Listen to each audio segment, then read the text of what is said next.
And good afternoon, everyone. Welcome to Smudcast number 695, One Piece, a queer retrospective. This is going to be fun. This is from the YouTuber MelonTree. Came out a month ago, has 210,000 views. And people seem to like it, so good for her. And she's selling Atlas VPN, the first line of her description. Oh my goodness. So she knows what she's doing. She's appealing to her base who are concerned about internet security while they download torrents or whatever they're doing with their VPNs. Maybe they're watching the UK streaming services that they can't get in America. Who knows? It's just to safely criticize the government without being cancelled. Who knows? And rated and swatted. Yeah, and of course, anime is important. And let's talk about gays and queers in One Piece, which there are apparently a lot. Not as many as this person wishes there were. Okay. See, I remember reading it. I only remember seeing the one, and I thought it was not a big deal. Ivankov? There are a lot of people with bad fashion sense, which are usually interpreted as gay these days. Yeah, and in Japan, we have kabuki theater where we've had men dress up as women for hundreds of years. It's no big deal. It's part of their culture. They see it as no big deal. And when a story like One Piece, which has been going on for decades, has so many characters, and they're so weird, and they're different sizes, and they have superpowers, a guy dressing up as a girl or vice versa is not a big deal. So, what is the thumbnail? I can't remember what the thumbnail was. Hold on. It's Luffy and... Oh, God. Yeah, but what does it say? What's the title of the thumbnail? The title of the thumbnail, let me look back in the yeah, I can't see channel.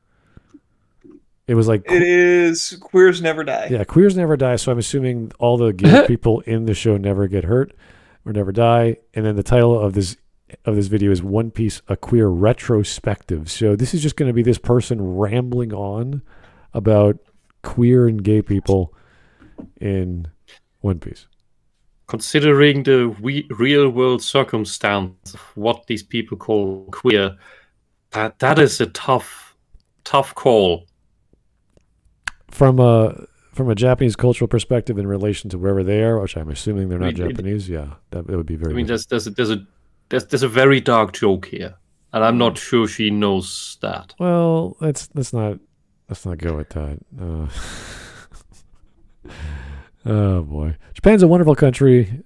People should visit it, learn its language if you really must, but visit at least once. Check out its hot springs. Also, fun language. It is a very, very interesting language, yeah, and the culture is fantastic. So there's always something to learn about when you go to Japan for a week or two. Anyway, I just say that because my brother went there and told me a bunch of weird stories, but that's okay. We got 37 minutes. There's no way we're going to get through this today. If it's a good video, we'll keep going tomorrow. But if not, no, we're just going to cut it short today. So here we go. Scared for the comments of this. Oh God. Hello my dear viewers, I'd like to wish a happy Pride Month to all. And while I'm not exactly a partaker nor an enjoyer of the capitalist corporate rainbow, I thought it'd be a good excuse to finally make and release a video which I've been thinking of for a while now. I'd like to preface this by saying this video will not be an argument, nor will it be political in any sense. I am a gay woman myself and I don't like to think of my existence as political, nor do I want to see fictional LGBT content in that way. This video will essentially just be a look at how One Piece handled queer identities, characters, and themes. As the title says, this is a retrospective. That means we'll be looking at canonical queer characters who exist. Well, if it's a retrospective, you wouldn't just focus on the queer characters. You just do a retrospective. So I'm going to do a retrospective with the lens of the gays. I was like, okay. Is there a word for a retrospective that filters for a specific thing? It's called being biased, I guess. I don't know. Is it just an analysis? Yeah, you'd be like, let's look at the original Superman movie for the cinematography as opposed to the music or the acting or whatever. You just look at the shots, which is fine. We'll just look at the Dutch angles. Yeah, we'll just look at the camera and how good it is. This person's looking at the gay people. And you're like, all right, whatever. I guess that's fine. Within what characters it applies to, whether intentionally or not. And this will hopefully be something calm and insightful for all of us, as just making this has been an insightful journey for myself. There will be no shipping and no theories, but of course, some of this does open to interpretation. I just ask you have an open mind upon discussion. If this doesn't sound like your cup of tea, or you just straight up don't care. Is this how everyone makes videos nowadays? They have short clips every 2 seconds with memes and bullshit. Like this is. It's to get the Zoomers to continue watching it because the Zoomers have such a short attention span. Like my brain is going like. I mean, she just had like 17 references in the past, 30 seconds. I'm just like, what what is this video about? Yeah, but that's sadly not a meme. That is reality. Like, does she actually have to find all of these animations and put them together, or does she have like a program that does it for her? Like, this is getting silly. The odd thing is that many of these don't even make any sense. Okay. They're just there. Thank you, TikTok. Feel free to give this video a miss. I understand not everyone wants to talk about things like this, especially in regards to a shonen anime. So why am I talking about this? Well, it's just because I think it matters. I think it's extremely odd that One Piece is the biggest anime and manga in the world while also being one of the biggest fictional properties to ever be created. And these kinds of studies don't seem to really exist for it. Because why would you? Why would you look at a bunch of side... Are they side characters? I think they're third party characters. They're not even secondary characters. And most of them villains?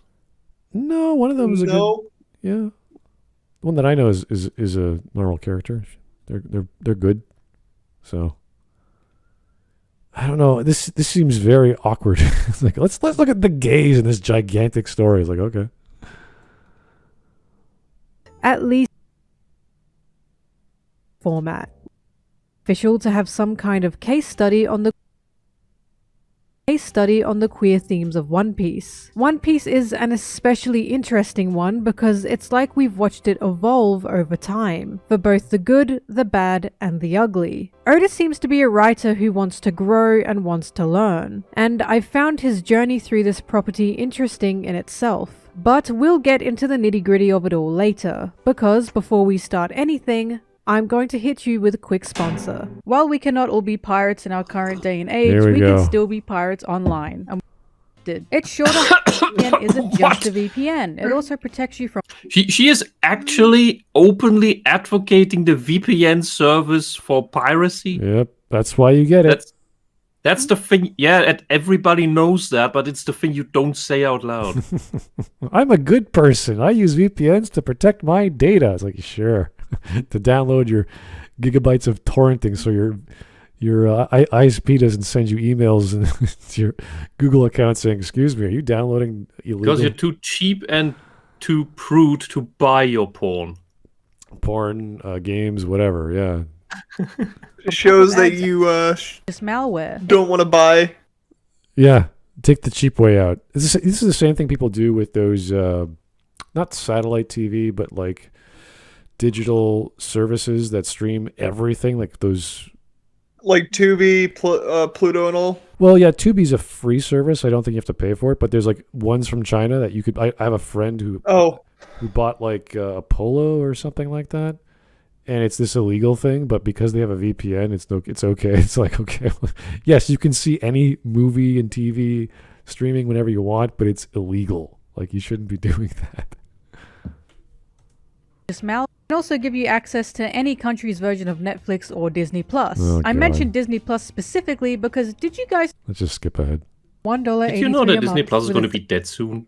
Even better than that. Here, oh my God. I won't let you down. All introduction out of the way, let's actually get into it. If you're still here, I hope you're excited with me to talk about this colorful queer world of One Piece. And let me tell you something. Upon first watching this series, I was shocked. There's many anime and manga out there that have queer characters. This is true. But I do honestly believe One Piece is pretty in your face with it. Very in your face. Which is why it's strange when people tend to forget about it. I have actually written a few papers in my university days regarding queer media. Oh God, why would you do this to yourself?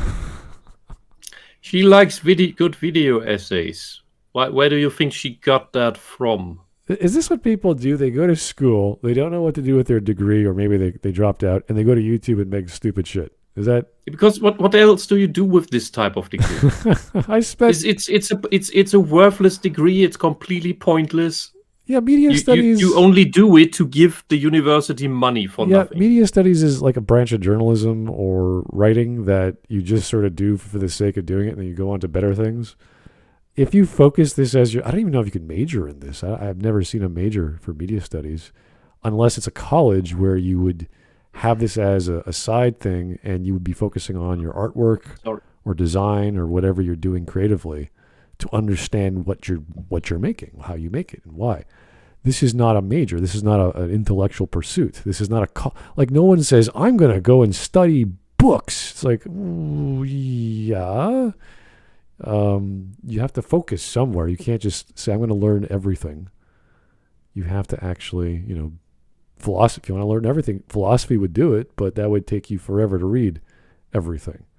So you wouldn't do that. And the other end of that is English or language. And then you'd have to learn everything in one language. That would take you a lifetime. So this sort of thing... These are infinite. This sort of thing is... I don't even think critics went to college for this. They just spent a lot of time listening and watching the things they love, books and movies, and saw what was working and what didn't, and said, this is why something is good and this is why something is bad. They don't really care about relationships per se, unless the story is about relationships, which is what you do when you talk about a piece of media that's a dramatic piece regarding a man and a woman or a man and a man or whatever the story might be about. Not a Japanese anime for kids or young adults. Anyway.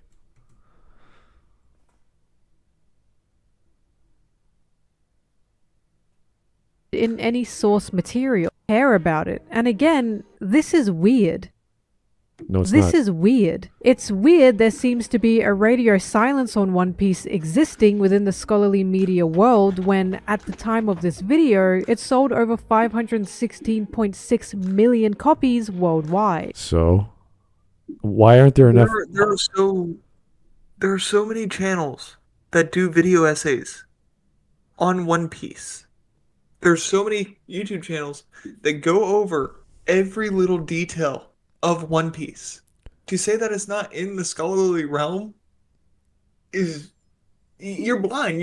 Because there haven't been 500 million papers being written on One Piece. Yeah, this is like me arguing, why didn't Dostoevsky or any other great writers I love talk about cheese? Because I love cheese, and cheese should be talked about in books they wrote. It's like, no, that shouldn't.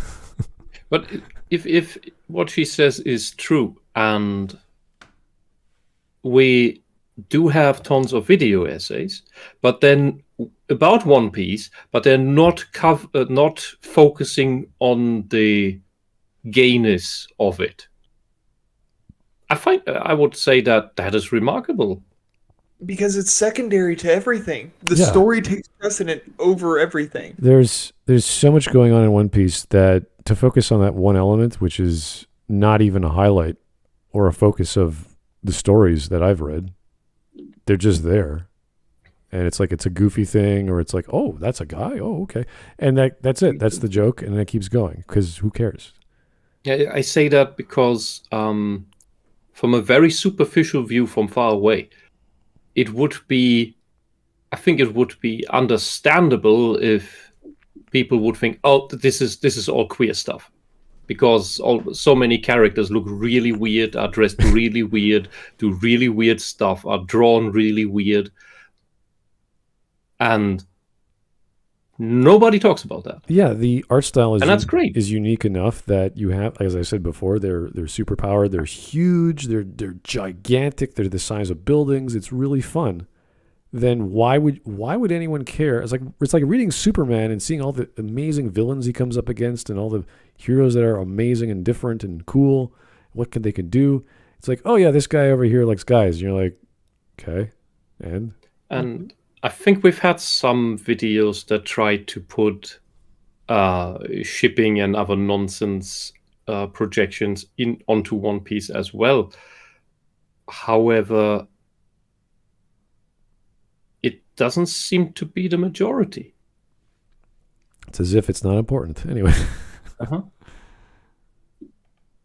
I'm just surprised that there's Harry not Potter so much is with the it. biggest fictional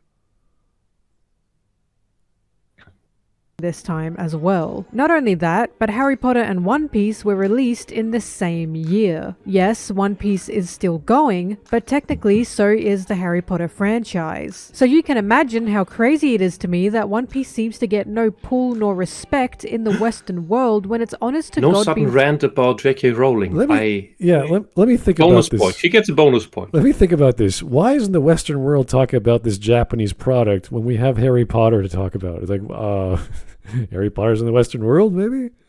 I don't know. I mean, Vampire Hunter D is one of the most sold, biggest franchises in the world. This is... And all we know in the West is the one movie. The one or two movies, yeah. It's 2 or 3 years ago, One Piece outsold all of Batman from the time Batman started to now. Wow. Yeah. But no one cares in the West because they don't all know what One Piece is. It's just not their thing. We have our own superheroes. We have our own comics. We have our own animations. And if it was sold more, if it was marketed in the West, then yeah, we know about it more. But we don't. So this is... It was one of those shows that we watched as kids and fell in love with, and then we started reading the mangas. I think it's a generational thing rather than a popularity thing, is because people my age, our age, know One Piece, know it well, but I've noticed the younger kids gravitate towards things like My Hero, Black Clover, the newer stuff. Yeah, they only know what's currently coming out. Yeah, exactly. That's the problem. And I find it pathetic. Well, no, it's not pathetic. I mean, the summer season started a few weeks ago. I think a lot of them are in their second or third season. Some anime. Sorry? Yeah. No, when we grew up in the 90s and 2000s, we knew all the shit from the 70s and the 80s. Oh, yeah. I'm not saying we don't know because we actually look for this stuff, but the Western world of marketing and bringing content over from other countries don't know or just don't have that capacity to say, oh, because it's so big in Japan or China or wherever, it's going to be so big in the West. Like, we don't have that mentality. I don't think we should, because you're assuming a movie that works in the States will work in China when it clearly doesn't. Oh, no. I mean, stuff that came out in the West as well. Okay. We knew those things because they ran on TV. Right. And or were marketed in other media as well still. And I think that's the big difference between TV and streaming. On a TV channel that is pre-programmed by the TV station, you will get to see random shit of what's on today. You don't get much of a choice. Your choice is the different TV channels and what they show. While streaming, you have to already kind of know what you want. So streaming works for more of an informed audience, I would say, rather than one that doesn't know things. So you need more of a show me the random shit from 10 years ago. That's awesome. If that's not there, you're probably not going to see it. Yeah, I do recall Sailor Moon being popular in the 90s. There's then, or now, I think there still is Sailor Moon paraphernalia in stores. Not as much, of course. But it's just, okay, who's going to make the bet that a Japanese product, just because it's popular in the East, is going to work in the West? Like, who's going to do that campaign? And how much money do you spend? My Hero works towards marketing because it's superheroes, and the West has a predisposition towards superheroes because they've been running for so long. Yeah, I remember Bill Burr talking about One Punch Man. I was like, what? And he's analyzing like the second episode with the Wasp girl who, he represents the woman who does this. Like, wow, he's really getting into it. That was cute. But, just because it's popular in another country doesn't mean it's going to be popular anywhere else. That's normal. It's not to be, what's the problem? Why can't we talk about it? It's like, you can, but it's so niche and specific to Japan, as many anime and manga is, that unfortunately the sensibilities and mannerisms of Japan and its rich culture and history will not translate well to any other country. Anyway. throwing hands ever since its release. And it's not like there's been no cultural impact. One Piece has been with a generation of adults throughout its 26 years of existence. Luffy's Straw Hat iconic and legendary along with the devil fruits themselves. Most people know Luffy. Even if they don't know his name, they've seen him. He's no Pikachu, but he's definitely a fictional icon. He may as well be a king in the real world. Either way, my point is, One Piece is never involved in queer media discussions. At least, not from my experience. I think that might be because Oda draws the women like women, and the queer scholars don't like that. I don't know. Just a guess. This is a weird take. That why isn't my queer circles talking about One Piece? It's like because they're not weird. Because they're intimidated by the big boobs. I don't know. I'm telling you, the answer to all mysteries of how and why feminism works is boob envy. Well, okay, but this is like me going to an anime club or we watch anime. It's like, why don't we cover this anime? It's like, because no one cares. We just never heard of it, and it's so niche that no one else knows about it. And there's always that one guy who's like, well, I've been asking to see this anime for 6 months in this club, and you guys haven't bought it yet. It's like, well, I have it. I'll bring the whole series. Like, no, we don't care about your horror, like 25 episode thing no one wants to watch every week because it's just for you. You're the horror buff or whatever. So it's an issue of, is this going to sell? Do people pick it up? And some will. I've seen this in the comic book stores downtown. It does exist, but like any import, whether you're talking about beer or entertainment or anything else, it's a very exotic thing. You have to know what you're getting into. And I could say Lone Wolf and Cub is still my favorite, if not the best manga I've ever read. But I don't think everyone's going to like that kind of story in their comic books for many reasons. So it's one of those classic things that belongs on a good library with the works of Shakespeare. Yeah, it's like Dostoevsky, right? Not everyone's going to like Russian fundamental style of writing. It's not for everyone. That's fine. You don't have to push it. Geez, you want to be depressed? Yeah, go for it. Read them, but not everyone's going to get that. They're going to get bored. So yeah, I understand why not everyone likes to read Stanislav Lem. Yeah, well, that's a very. He's wonderful. Read Stanislav Lem. He's a wonderful writer, sci-fi writer, absolutely intelligent man.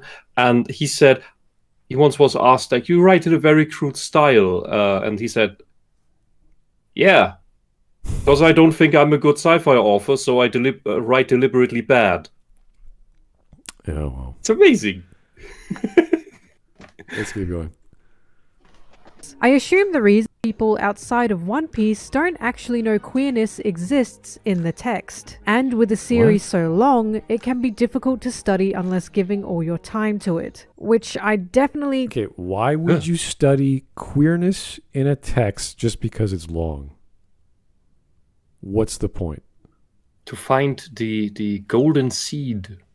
This is so dumb. Who cares? Are the characters good for the scene they're in and they're characterized well and they are using the plot well, appropriately? Yes or no? Why? If they because in the end, the gay woman has to reaffirm her gayness. I guess this is so... Like, if I was into cars, this One Piece show, all it has is ships. Where are all the... I don't like it. There's no cars. This is dumb. And then there's one car. Oh, my God. They have a... whatever, Volkswagen. Oh, it's amazing. This is a 1957, blah, blah, blah. It's like, the show is not about cars. It's definitely not about that. Cars is about cars. Maybe. Yeah. Anyway.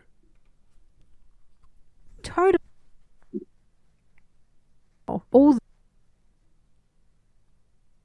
this series have been itching at my brain ever since meeting them. And more than anything, I'd love to see how these themes have been introduced and handled throughout time. But before I really dig into anything, I'd like to start by saying Oda, the author of One Piece, is a big history buff. I'd say it's quite obvious he's into history, with One Piece not only having an emphasis on the importance of history, but with the inspiration included from real-world history. This includes the warlord pirates, who were based on privateers of the 17th to 18th century, a famous one being Francis Drake. Ironically, the One Piece character Drake was not a warlord, but he is still a pirate working for the government. He also has characters based on real historical pirates, these being Blackbeard, Eustace Kidd, and Jewelry Bonnie, to name a few. Another example is his writing of Wano Country, with the island being based on Edo period Japan. In real-world history, Edo Japan was closed off from the 17th to 19th century. In a similar way, Wano Country had been closed off worldwide in the series. It's also possible the destruction of Robin's home island, O'Hara, was based off the burning of the Alexandria Library. The situation's very different, yet similar in losing one of the largest areas of knowledge and records known to man, in both this fictional property and the real world. One of my favorite examples of history being put into One Piece is with Sanji being forced to wear an iron mask, resembling that of the story of the man in the iron mask in French history. Yes, the mask was not only punishment, but existed to hide. Okay, that's a bunch of examples. If you wanna be mean, you could also say, "Oh, he's just stealing from history."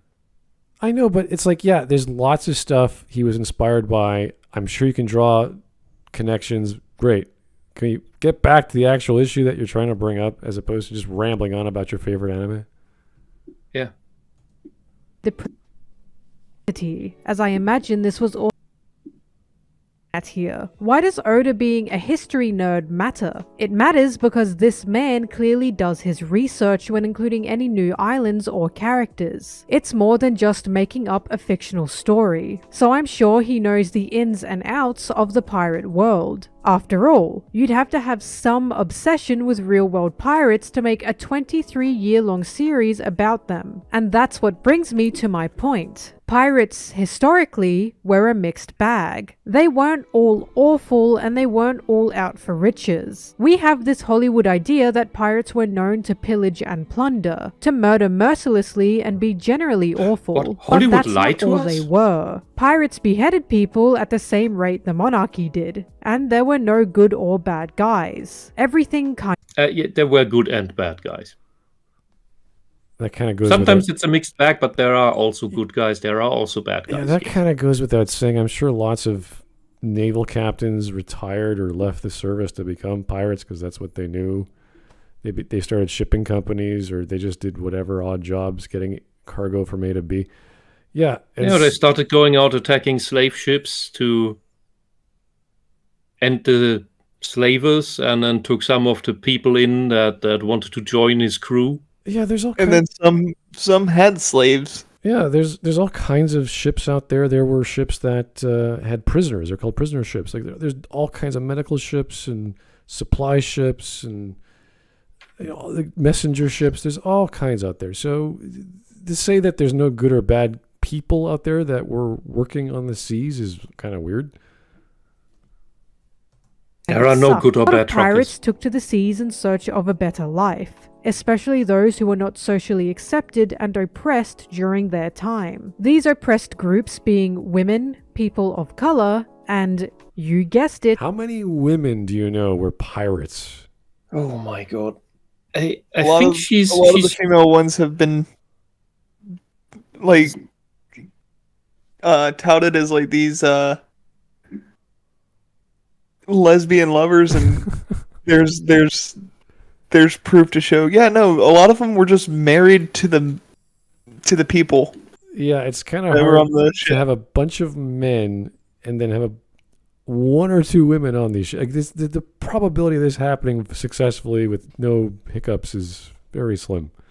Yeah, and she's not realizing. I hope she's not realizing it. Otherwise, she would be malicious. I hope she's not realizing that she is just replacing Hollywood's myths with her own. That she got told in her university that she spent a lot of money on to be lied to.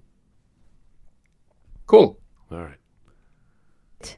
queer. Back then, if you were queer, it was either you live a life of hiding on land or search out a happier life on the seas. Your existence alone went against the church, so just breathing was a crime, and it only made sense the natural progression would not the breathing.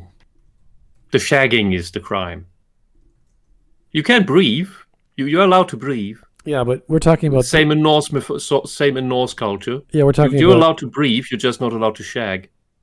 Yeah, queer meant you were strange or weird or peculiar a few hundred years ago. So she's using the vernacular from today, meaning homosexual or whatever. So I know what she's saying. It's a different term.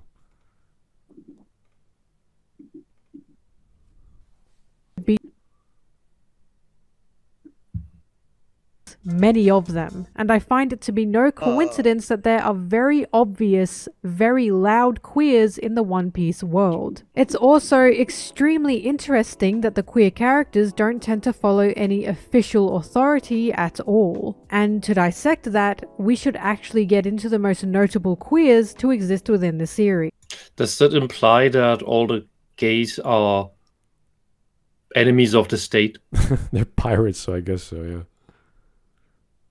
Well, there's so many weird characters. Like their sexuality is almost irrelevant.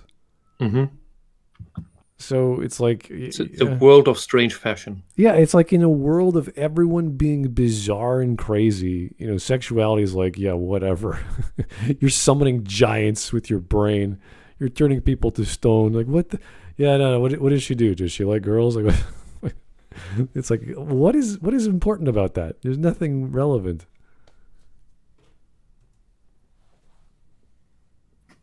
Most groundbreaking ones in my opinion on Clay. I will talk about their presentation later, but for now, let's consider their positions. No. Bon Clay was originally a this is how bounty you want hunter to within be Baroque represented. Works, known as Mr. 2 Bon Clay and operating under Crocodile. Baroque Works was not government assigned, it was not legally handled, and Bon Clay was the only one who seemed to have their own crew. Put simply, Bon Clay was essentially a pirate, and they worked under a man they'd never met to be given the promise of paradise. We know now this meant taking over a country to create a self-made utopia, but Bon Clay was originally introduced as a villain. Luffy, while being a pirate himself, is our protagonist, so anyone who opposes him can be considered our bad guy of the week. Bon Clay was no exception to this. What is interesting here is, straight away, Bon Clay formed a friendship with the Straw Hats. The fight they had with Sanji, although being a serious fight, was still in good faith, and Sanji even befriended Bon Clay after the whole fiasco was over. From there, Bon Clay sacrificed themselves to allow the Straw Hats to escape, and I immediately... Himself. Bon Clay is a man. Why is she saying them? Because Bon Clay's fruit power allows him to mimic anybody. So he can change his face and his body. Also, because anyone. he has chameleon powers, changeling powers that makes him suddenly not a man anymore. Apparently. But no, Bon Clay is just a crossdresser. He's an Otonoko. Right. That's the classic term for the kabuki style of dress for men. So yeah. Why is the gay woman crossdresser. not respecting the gay man? But he's not gay. yeah. It's not. Then she okay. Why is the gay woman not respecting the man's manliness? Bon Clay is the manliest of men. Sorry. You'll read One Piece. You'll understand. He has giant swan heads for shoes. Yes. Well, Bon Clay is Okama. okay. He has the Okama way. All right. And I immediately picked up that Bon Clay seemed to be the only Baroque Works member who had no real ill intent. They even deliver a brilliant line about being friends for life with Luffy, and Bon Clay stands out to many as a fantastic, endearing character. If you start using this bullshit plural pronoun bullshit, at least explain before why you're using it. I thought you're not into this garbage because you didn't say the Q+, but apparently you are. If we get into Ivankov, also known as Iva, there are similar themes. Iva isn't exactly a pirate, but they are still under no authoritarian establishment, Another day. instead being a He. leader of the Revolutionary Army. Ivan is The a first he. time we meet Iva, in fact, is in prison, discovering they've made a Why is she making the they claim about this character? Because Ivan's power is that he can become a woman at will or a man, and he can also make other people men and women. He can change their biology. Cool. Well, that's gender dysphoria solved. Good night, people. queer people who have been sentenced to no coincidence, in no way, shape, or form, that both of these characters are on the rebellious side of the law. Queer people have always been seen as outcasts, people who go against the social norm, and due to this, we found it to be repressive existing. Yeah, that is in part because there is a certain type of queer people, because you apparently want them included, that violate children. And since a lot of gays, at least in this organized rainbow garbage thing, refuse to distance themselves from that, people confuse all of you for that. Because why wouldn't you distance yourselves from child abusers? Mm-hmm. It's quite telling. Like there are not many excuses you could make for that. I couldn't come up with one. And that's why. That's why people don't like you. That's why you give the few good ones that do distance themselves from that and that distance themselves from you, because you don't distance yourselves from the child abusers. It's too late, I forgot the rest of the sentence. You know what I'm getting at. Yes. But Ivan, his whole story is that he hates the world government, like most people in the world hate the world government, and wants to tear it down and create freedom for everybody in the world. Okay, And- so basic anarchist. Yeah, and he teamed up with Luffy's dad, Monkey D. Dragon, and the Revolutionary Army. That's his story. Is he is a Revolutionary Army leader, and he is really good at causing disruption. All right. Here, I'm going to read some super chats because we've been paying too much attention to this person, and it's time to come back to reality for me. Here's Neil for the $9.99. Thank you, sir. I can only speak for myself, but Oda not focusing on the queer elements is great. He values the world and characters. He doesn't allow real-world stuff to bog the series down. Verisimilitude. That's interesting. As speaking of anime in general, which is pretty much crazy and over the top and magical and fantastical, One Piece is up there with just crazy fight scenes and big, as you saw, big giant creatures and people. So once you accept that world, little things like how they dress and this and that and makeup is not a big deal. It doesn't break away because everything is already over the top and bombastic and looks crazy. So these sorts of things are not issues. They're fun. It's like a stage production with kids doing all kinds of crazy things. Only it's actually people jumping up and down and having superpowers. It's kind of cool. Anyway, Legacy. Thanks for the $4.99. Usually the flamboyant ones tend to be the villains, but they tend to not be the big boy heavy hitters. And we can see, That's true. Yeah, we can see that all throughout anime, manga, and video games. You have the sub bosses who are a little bit eccentric. I remember that in Chrono Trigger. Except Puny Criminal or whatever his name is in One Punch Man. He is deliberately masculine, but likes the guys. Yes. He is the heaviest hitter. Yeah. And thing is, Bon Clay plays a huge role later on in the story during Impel Down. Oh god. So he's the main character. About this character here, that we see the legs off right now. Characters like this, with this sort of power, or part of it, whether that is in your fantasy story, in your sci-fi story, in whatever One Piece is, tend to have a base form, which tends to be their original form, the original body, the original self, and they go by. They don't, just because they get this weird power that they start defining themselves as a formless blob. They rather retain their original identity.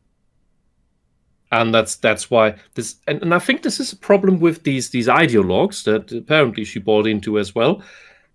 They don't seem to have a self to truly identify by, which is why they only identify by anything they do, any skill they acquire. We're basically getting a famous quote by Carl Jung wrong, where he said, "You are not what you claim you are what you do." But this is not. This is a too literal interpretation of that. Yeah, and I've noticed this a couple of times that these people seem to take very strange literal interpretations from ancient wisdom. Oh God, let's not even try and see how they quote Plato or Aristotle or Hume. And that's how you get Gnosticism and Hermeticism. Well, it'd be very strange and Hegelian nonsense. It'd be very strange if I or any other YouTuber were to start talking about the greatness or the retrospective of heterosexual relations in One Piece or any other Shonen Jump style anime. It'd be like, what's the point? Like, why would you do that? I've read some Buddhist books recently, and what I took, one of the things I took from that is that many of the terms, if you don't know what they actually mean, because you can't think that far ahead, you can't comprehend that on that level, then you will make a very childish, literal, direct interpretation, which is the exact opposite of what the text wants to get at, and also warns about by saying if you do it wrong in that way, you're basically doing dark side force shit. And that's what all the socialists in the West, the LGBTQ plus IA2 bullshit people do, is exactly that. They do these limited cognitive interpretation things that lead us to this stuff. Where the character, just because he has this power, he's now not a man anymore. He's now an it. He's not a he, he's not a she, he's an it. Or a they in this case. He's multiple people now. Because he's not just one person. He can look like different people, so he's different people, I guess. Well, it's completely nonsense. There's no. It's like they don't believe in a fixed core of a person. That's the twisting of the character kanji and other characters from Persona 4. I was even one of the comments I left on a video we covered a year ago was saying, well, you just don't understand kanji as a character. It's like, well, if you take that literal interpretation of kanji's shadow self, which is a Jungian concept, we all understand that, I hope, that we may. Well, yeah, if you actually read it even a little bit, the literal interpretation to all the other characters makes no sense.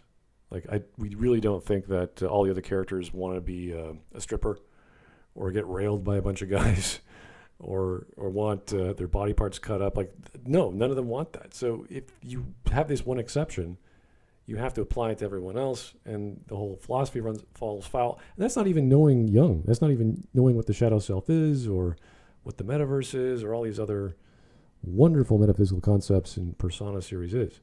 So to focus on this one non-relevance element of a really huge story is not really helpful, I don't think. If we talk about what's her name? Is it Boa? No, it's the snake lady, the attractive, tall. Boa Hancock. Hancock. There you go. She has an obsession with Luffy, like her affection, and she could have an affection to anyone. It wouldn't matter. But you would analyze that affection as, oh, she wants a relationship. This is part of her character. This is what drives her for siding with Luffy and helping him out. So that would be relevant to the story and to her characterization. That would be something relevant if one of those happened to be gay or whatever, and we could have a discussion on that because that has evidence and consequences and plot-related stuff. So That would be good, but instead we're just talking about side characters that just may be gay. We don't even know. Legacy in the chat said they used a Marxist interpretation of wisdom. That's not the words I would use. That's probably by the words wrong to say it like that, but I know what you're trying to get at, and the direction is kind of that. Yes. All right. Existing within societies. And I feel it's no different within One Piece. One Piece is all about freedom and liberation, and having a queer person be a leader of the Revolutionary Army or be a pirate is extremely on the nose. There's also the fact Luffy himself loves and cares for these queer characters. One of my favorite lines ever actually comes from Bon Clay as they see Luffy again.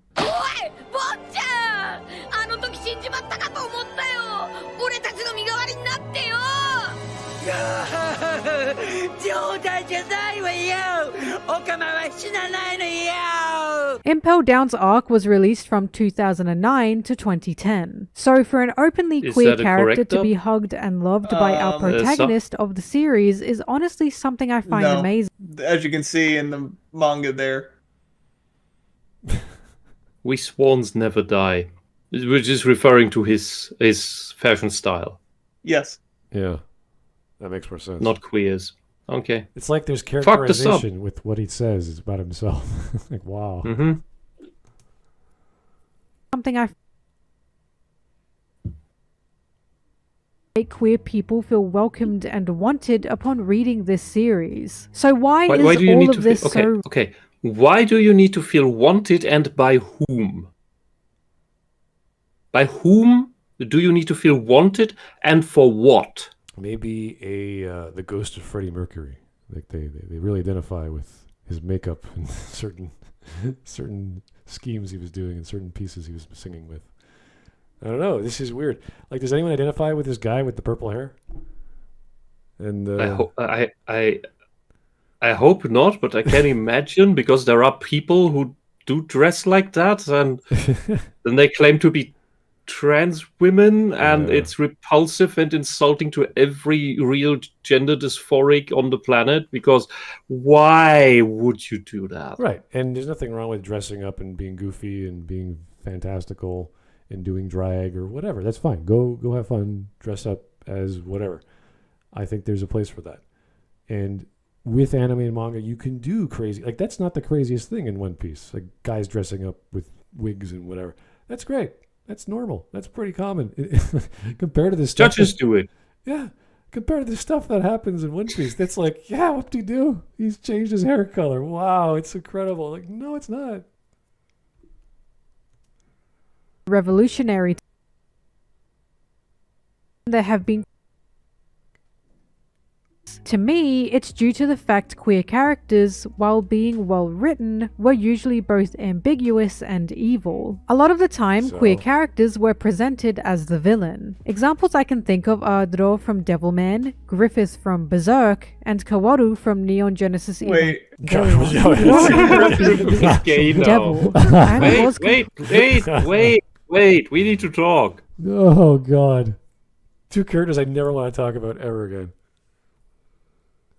Shall we rewind? You want to see them? Berserk and Kaworu from Neon. Oh, God. Kaoru? He's an angel.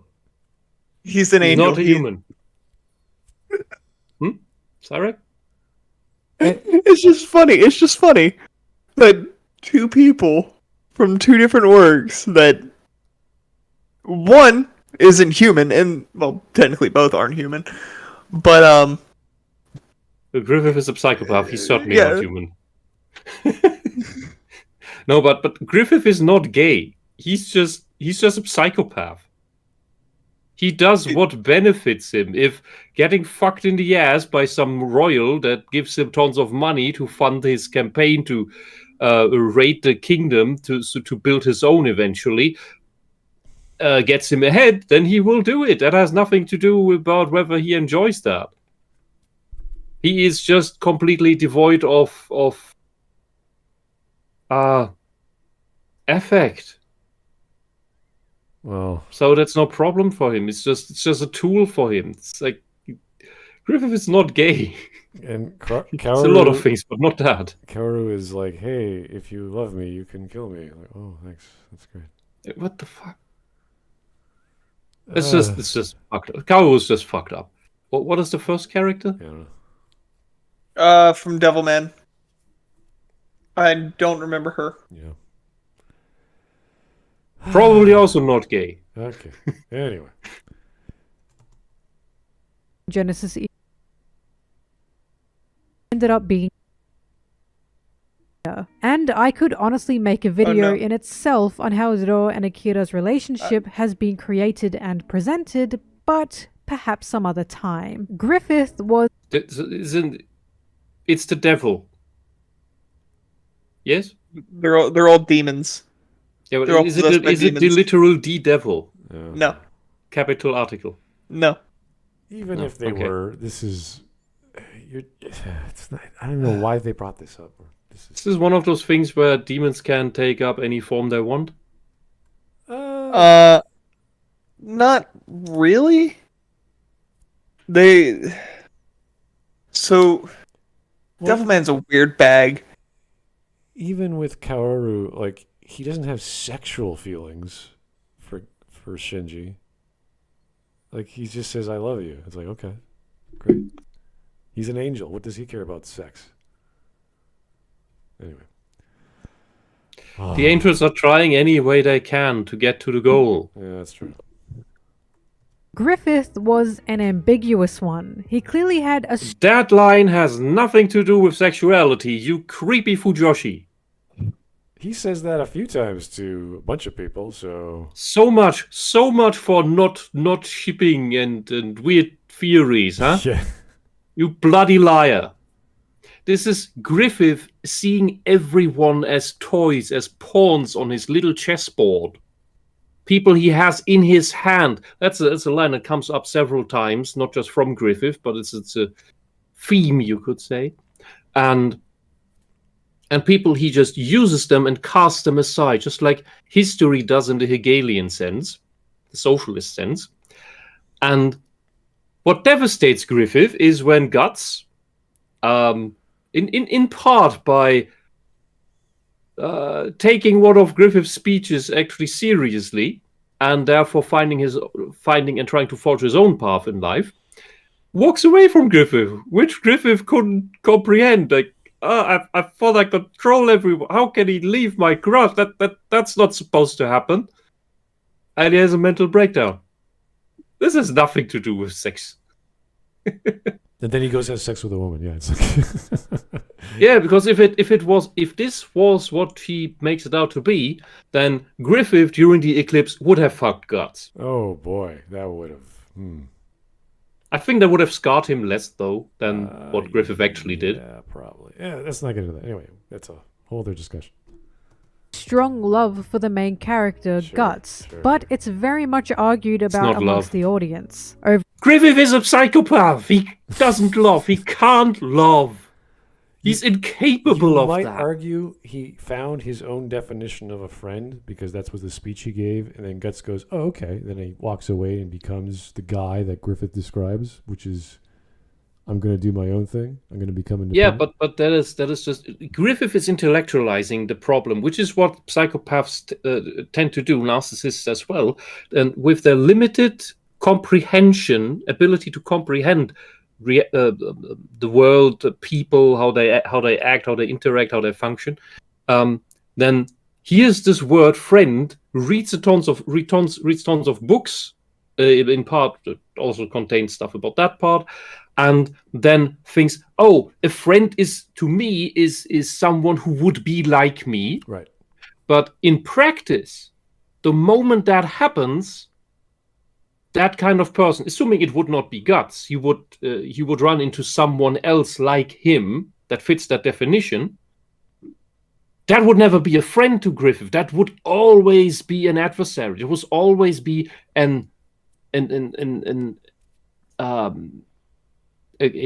what is there an English word for contrahend? An opponent, someone to upstage, someone that Griffith has to be better than. So somebody he cannot control is an enemy. So this friend definition that he spouts is impossible to be fulfilled. Could never work. Okay. Overall, as an He's evil. in Devilman. And finally, there's Kaworu, who had romance. Wait. Griffith is evil. He's not positioned as evil. He is the purest evil you can imagine. All the apostles have, as disgusting as they are, as horrible as they are, many of them have redeeming qualities. They can technically be saved. Like the slug count. He in the end made the decision of putting his daughter before himself. Instead of sacrificing her. Yeah, he goes to eternal damnation for his daughter. Yeah. He rather goes to eternal damnation than sacrificing her to gain eternal life again. And that's a redeeming quality. All these apostles have more humanity left in them than Griffith had from the start. Think about that. Griffith had less humanity in him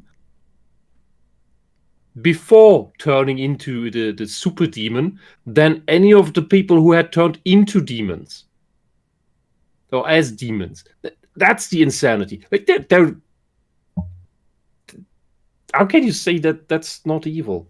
Or imply that it's just painted as that? Yeah, I mean, it could have been just a selfish act that he was scared, he didn't want to die, blah, blah, blah, blah. But no, he actually took delight in it. So it's kind of twisted. That was kind of the point of the scene, to make Guts so angry. Like the author was like, how do I make this scene? How do I make Guts angry? What's a good reason? And the interview was like, well, you can't kill your parents. That would make you pretty angry. But seeing your lover raped and all your friends destroyed is like that would do it. That would probably do it. Yeah. And thanks for chat for agreeing with me and even mentioning that even the super apostles have more humanity. Well, they believe in something. They believe in like a God or whatever, the divinity. We're holy beings sent from God. Da da da. And you're like, oh my God. And they're not instantly eating and tearing apart people. Not instantly, but they get around to it. Okay. Romantic feelings for the Kaworu on the bad side. While these characters are great, and I love every single one of them, they're still on the opposite side of our protagonist. I can.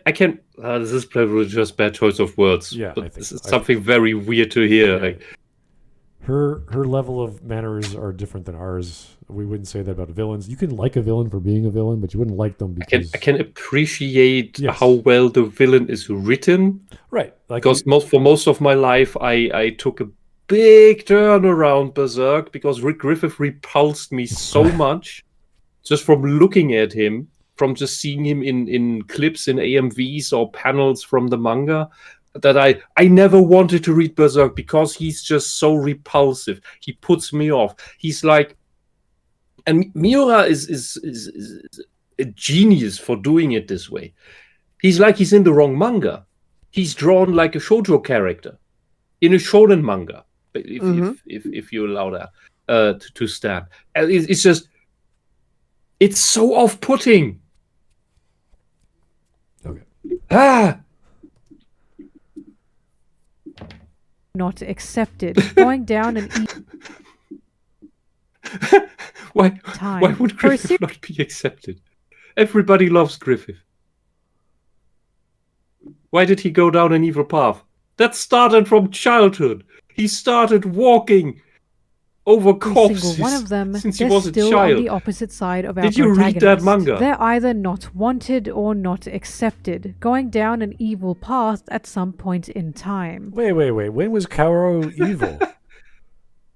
He sacrificed himself and caused Shinji to go crazy, but I mean, yeah, I don't remember him doing anything bad. That's also a point, yeah. He is on the other opposing side, but he didn't actively hurt anyone, as far as I recall. Yeah, he kind of, yeah. And then self-sacrifice is for the side you oppose is kind of a nice thing, isn't it? But Griffith was always evil since he was a child. That's oh god. That's the vision of showing his core personality, who he is at his core, with this childhood memory. To have queer characters who are loved and wanted. Being on the good side with Luffy, it's truly something fantastic. To me, it seems only natural, as Luffy is a pirate and an outcast himself. So of course he'll love the other outcasts who'll love him back. This same trait follows the rest of the series, from Kamabaka Island to Wano. Every queer character we meet sides with or loves Luffy in some way. There don't seem to be any canonical evil queer characters as far as I can tell, and once again, it feels purposeful. Of course, I could also mention Crocodile here, but I'm afraid he's just a bit too ambiguous to really be labeled as a queer character at this point in time. But now, I think we should get into the actual presentation. Cyric? There is a theory that Ivan changed Crocodile from a female to a male, but there is no basis for that claim. What? Yeah, okay. Yeah. Fair enough. That's fine. The actual presentation. Queer interesting. Bon Clay seems to be known as a gay man in most spaces, but we don't actually really know what their preferences are. Bon Clay's name, in fact, is meant to be gender neutral. Wait a second. Then what does it matter if you're just speculating? This is silly. Like, he might be gay. It's like, well, there's no evidence. Then why are you talking about it?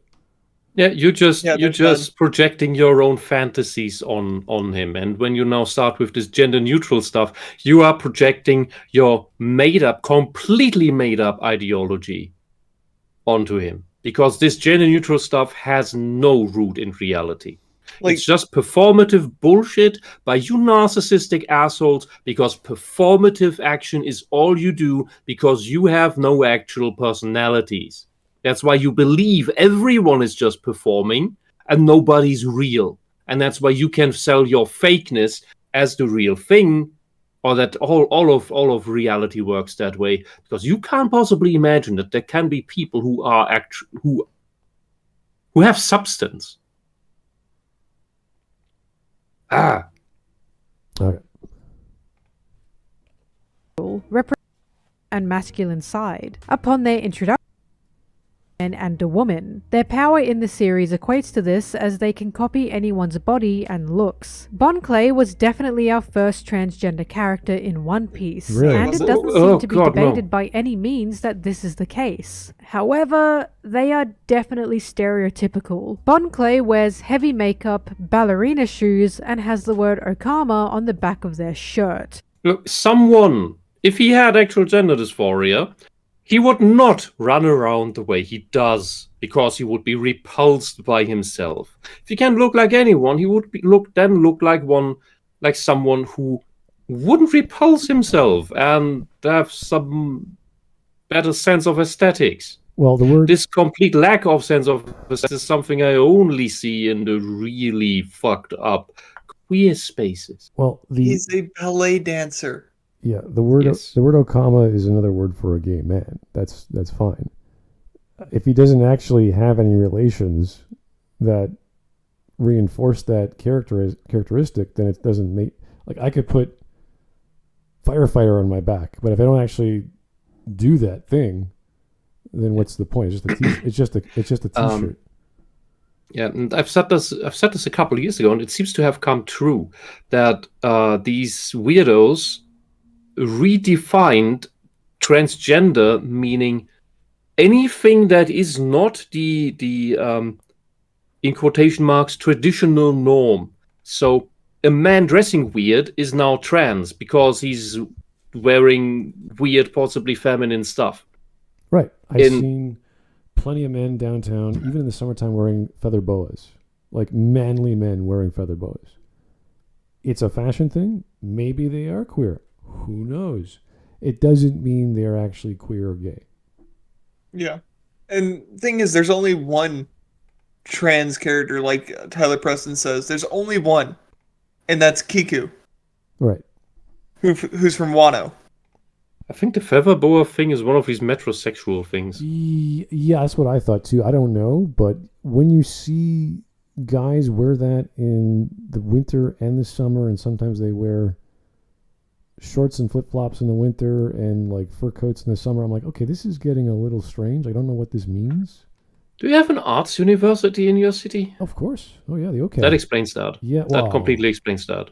There's many there's one at York, there's one at U of T, there's definitely the OCAD. No, Smut, I'm serious. We have an arts university here in town, and that's where these types of people come from. I met a lot of cool people at there's the one at York U. A lot of they dressed like there were some goth chicks, there were some gay men for sure, but very friendly, like super friendly. Out of all the other colleges and majors you could take, those were the nicest, weirdest people. I'm not automatically condemning them. I'm just saying That's where that comes from. Yeah, I know. But I don't remember like when I was there, like any bizarre fashion sense with clothing that is expensive that you would wear in different climates. Like it's kind of strange. Anyway, you do not judge a person by their clothing, is what I'm trying to say. The T-shirt with sandals in the depths of winter is more a thing you see from IT students that are severely autistic because they don't feel the cold. I mean, I remember, or have such high metabolism that they just produce enough warmth to counter that. This is a weird story. What happens in the engineering department at U of T? U of T is a world-renowned university, and the engineering program is pretty popular. They do the weirdest stuff. For either it's for hazing or just because they're weird and they get along very well because they're weird. The engineers are weird. There were two guys in the fountain, the public fountain at U of T, taking a bath, just scrubbing themselves down with soap and these giant sponges, singing songs. Which it was this, and this is like a weekly event. It doesn't matter if it's a hazing first years or whatever. They have sound bombs. They do all kinds of crazy shit because they're engineers. They can make stuff. And they go, wow, I could produce charcoal and make a smoke bomb. Or I was like, what?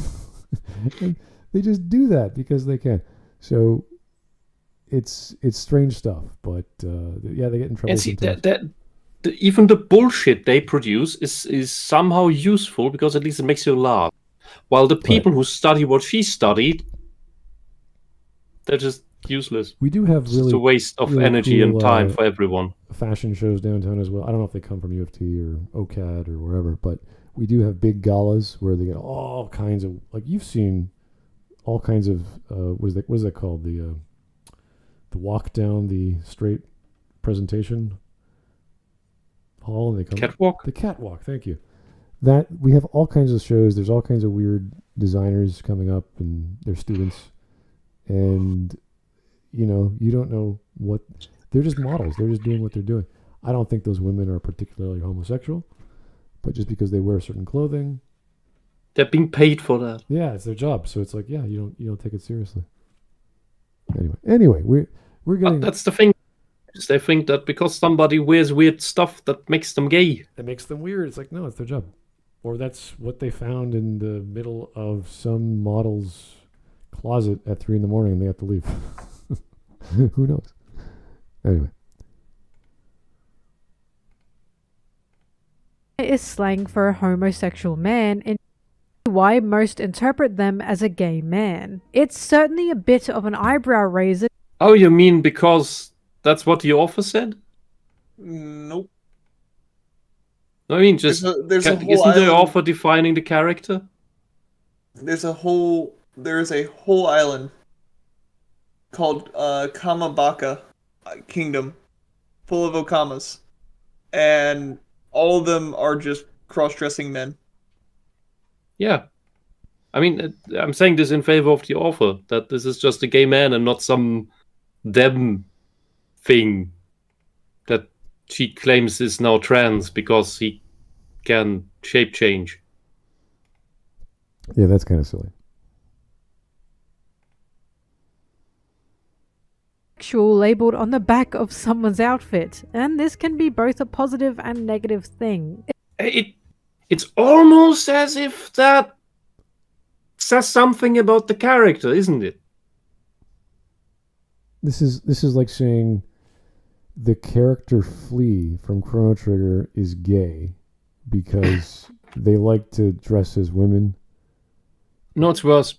It's worse because when it's only a modern gay socialist would come up with the idea that even when it's explicitly written onto the character, that the activist would say, no, you are something else that I say you are. You can't define yourself. You can't possibly be right about yourself. I have to put you in the right box because you don't know what box to put yourself in. So I'll do that for you. And you have to listen to what I do. You are not allowed to rebel. You're not allowed to object. What you say about yourself is wrong. You need to get into the trans box and now transition.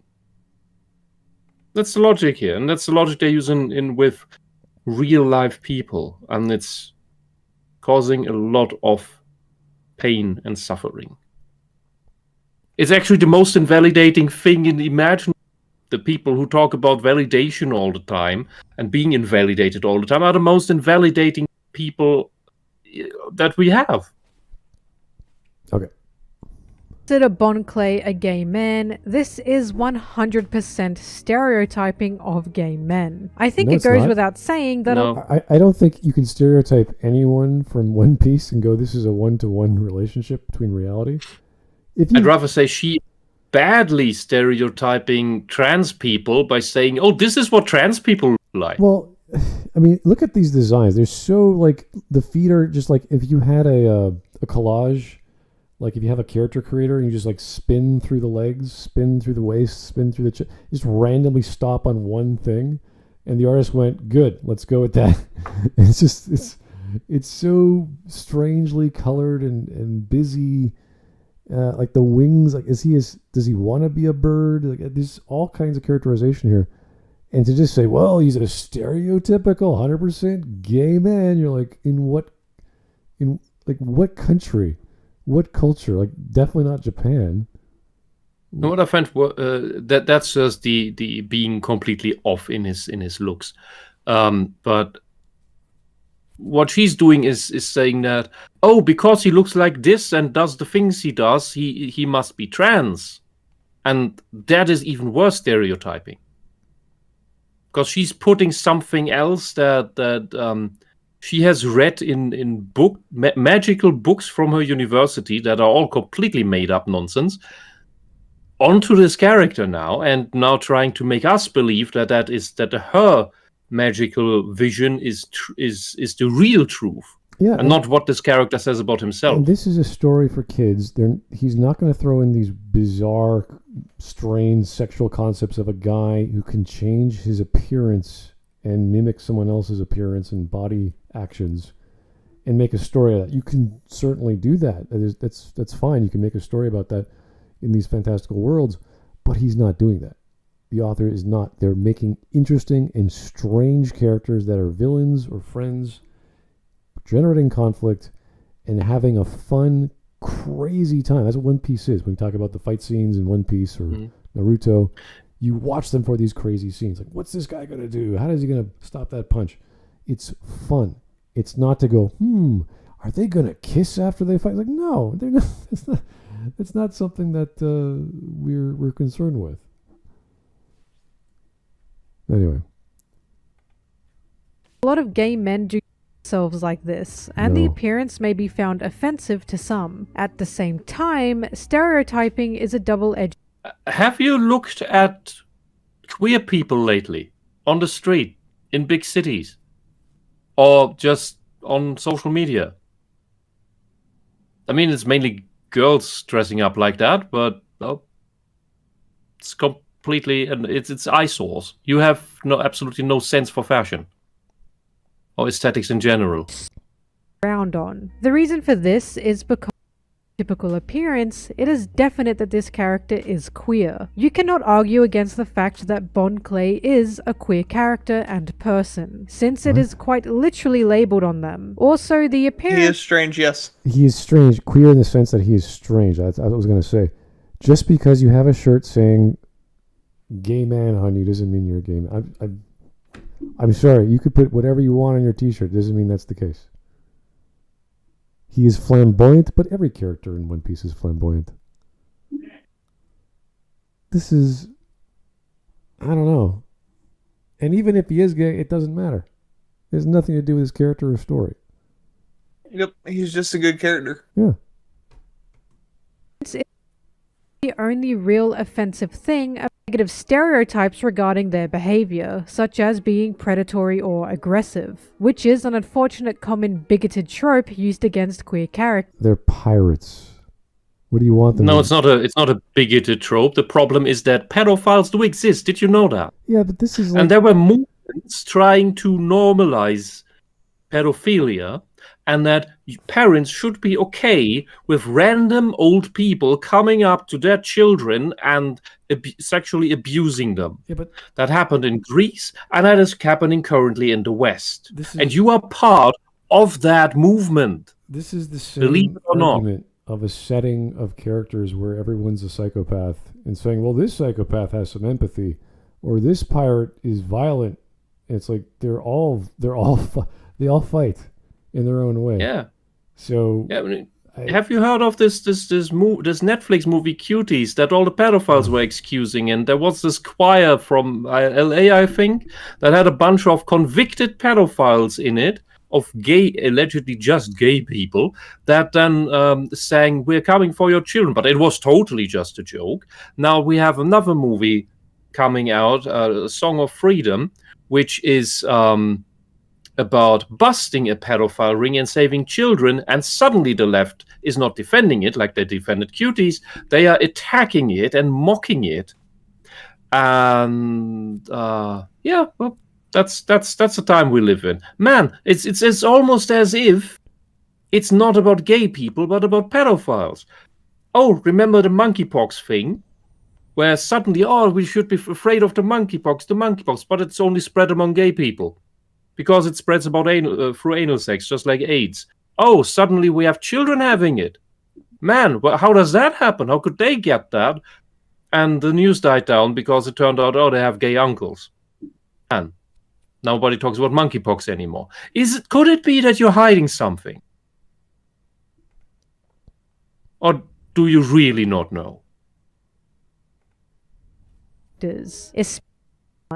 But for the time of Bon Clay's year 2000, this is a pretty exceptional presentation of a gay and trans person. Put Really? simply, there is absolutely trans. no malice towards Bon Clay, and they are also a well-loved character within the fandom. Now, if we look at Iva, it's extremely similar. Iva is actually based off the Rocky Horror character Frankenfurter, who was also a trans character and an alien. What? Saying this out loud What? makes it sound kind of worse than I think it was. I can happily say Iva is not an alien and is just considered a very powerful figure in the One Piece world. Iva's appearance completely resembles that of Frankenfurter, but they I have never watched a Rocky Horror Picture Show. yeah, it's kind of It's similar. just drag. That just looks It's like a just drag. standard gay fetishist. I'll go with the necklace for sure, but other than that, no, it's Tim Curry. Good for you, Tim. But That's not feminine makeup. If you want to put on passing makeup, that's not what you do. This is rather male accentuating makeup with red lipstick. Yeah, Dysphoric wouldn't do that.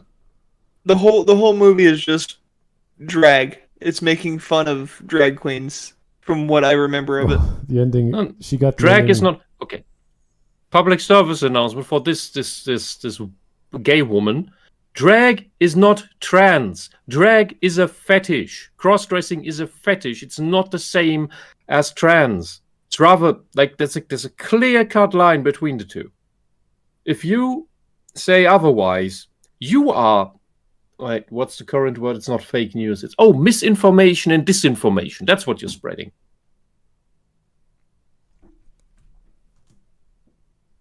but they are a gender person. No. And from what I found, they actually use neo-pronouns whenever addressing themselves. Neo. Cyrek? What are neo pronouns? Neopronouns are the bullshit they invent, like fey and fair and xi and xer. invented by a German sociologist, maybe sociologist, Lan Hornscheid in the late 90s. Complete bullshit. Also, that professor got mocked a lot later by allegedly being racist because a black female student, didn't get a perfect grade from her. Well, Also, Japanese is weird. You have multiple different pronouns to call yourself depending on how you want to be called. yeah, I'm thinking of malapropisms or malapropisms, which people say a word which sounds like another word. And in Japan, there's all these forms of phonetics that slur into each other. And Like Suki or Ski. yeah, suki desu. Or instead of desu, they just cut the words, the vowels off like you would in slang, in any kind of slang, whether it's Japanese or otherwise. So characters do this all the time. What's the famous one with the cat girls or the cat people? Yeah. Nyan at the end of every sentence. They always say that. Why? They're acting like cats. Great. Yeah. The other most famous one is probably Naruto, who adds Datebayo at the end of everything he says, which I think means nothing at all. But this quote itself debunks the argument, because this character apparently adds bullshit sounds to everything he says, not just pronouns. Yes. Then it doesn't count. Then it's not neopronouns. Then it's just this weird, I want to be cute and special speech. There's always a magical creature or mascot character who always uses their name in the first person when they refer to themselves. Mm-hmm. So that's like, this is a common thing in manga forever. Like, I've ever seen magical little floating characters that talk to you. So there's lots of different things, language things in Japanese in media that I wasn't aware. I'm sure there's a bunch I'm still not aware of because I don't watch everything. That specifically is an imitation of baby speech. Sure. Yeah, no, I'm cute. I'm watching a bunch of shows that have females acting very cute that slur their speech, and they sound like they're trying to be 6 years old or whatever the slurring sound is supposed to be like. And it's no different than, let's say, a Valley girl speaking in California, and they have that weird, what is it called, guttural shift or whatever. When they bring the famous or infamous Kansai accent in for criminals. Oh, yeah. I mean, accent and slang, that's very geographic to Japan. So there's lots of things we don't know. And to assume it is this only thing is just... So she's cherry picking and deliberately interpreting it in a way that she wants it to interpret in. The time that this character was written, I doubt Oda was... aware of the crap that some delusional professor in Berlin was inventing. I think he's still unaware because he just writes characters. He doesn't have a social media. Good he for spends time with his wife and kids. There you go. Oh, like a real person. Yeah. I just do this thing for fun. I like my family better than all this other crap.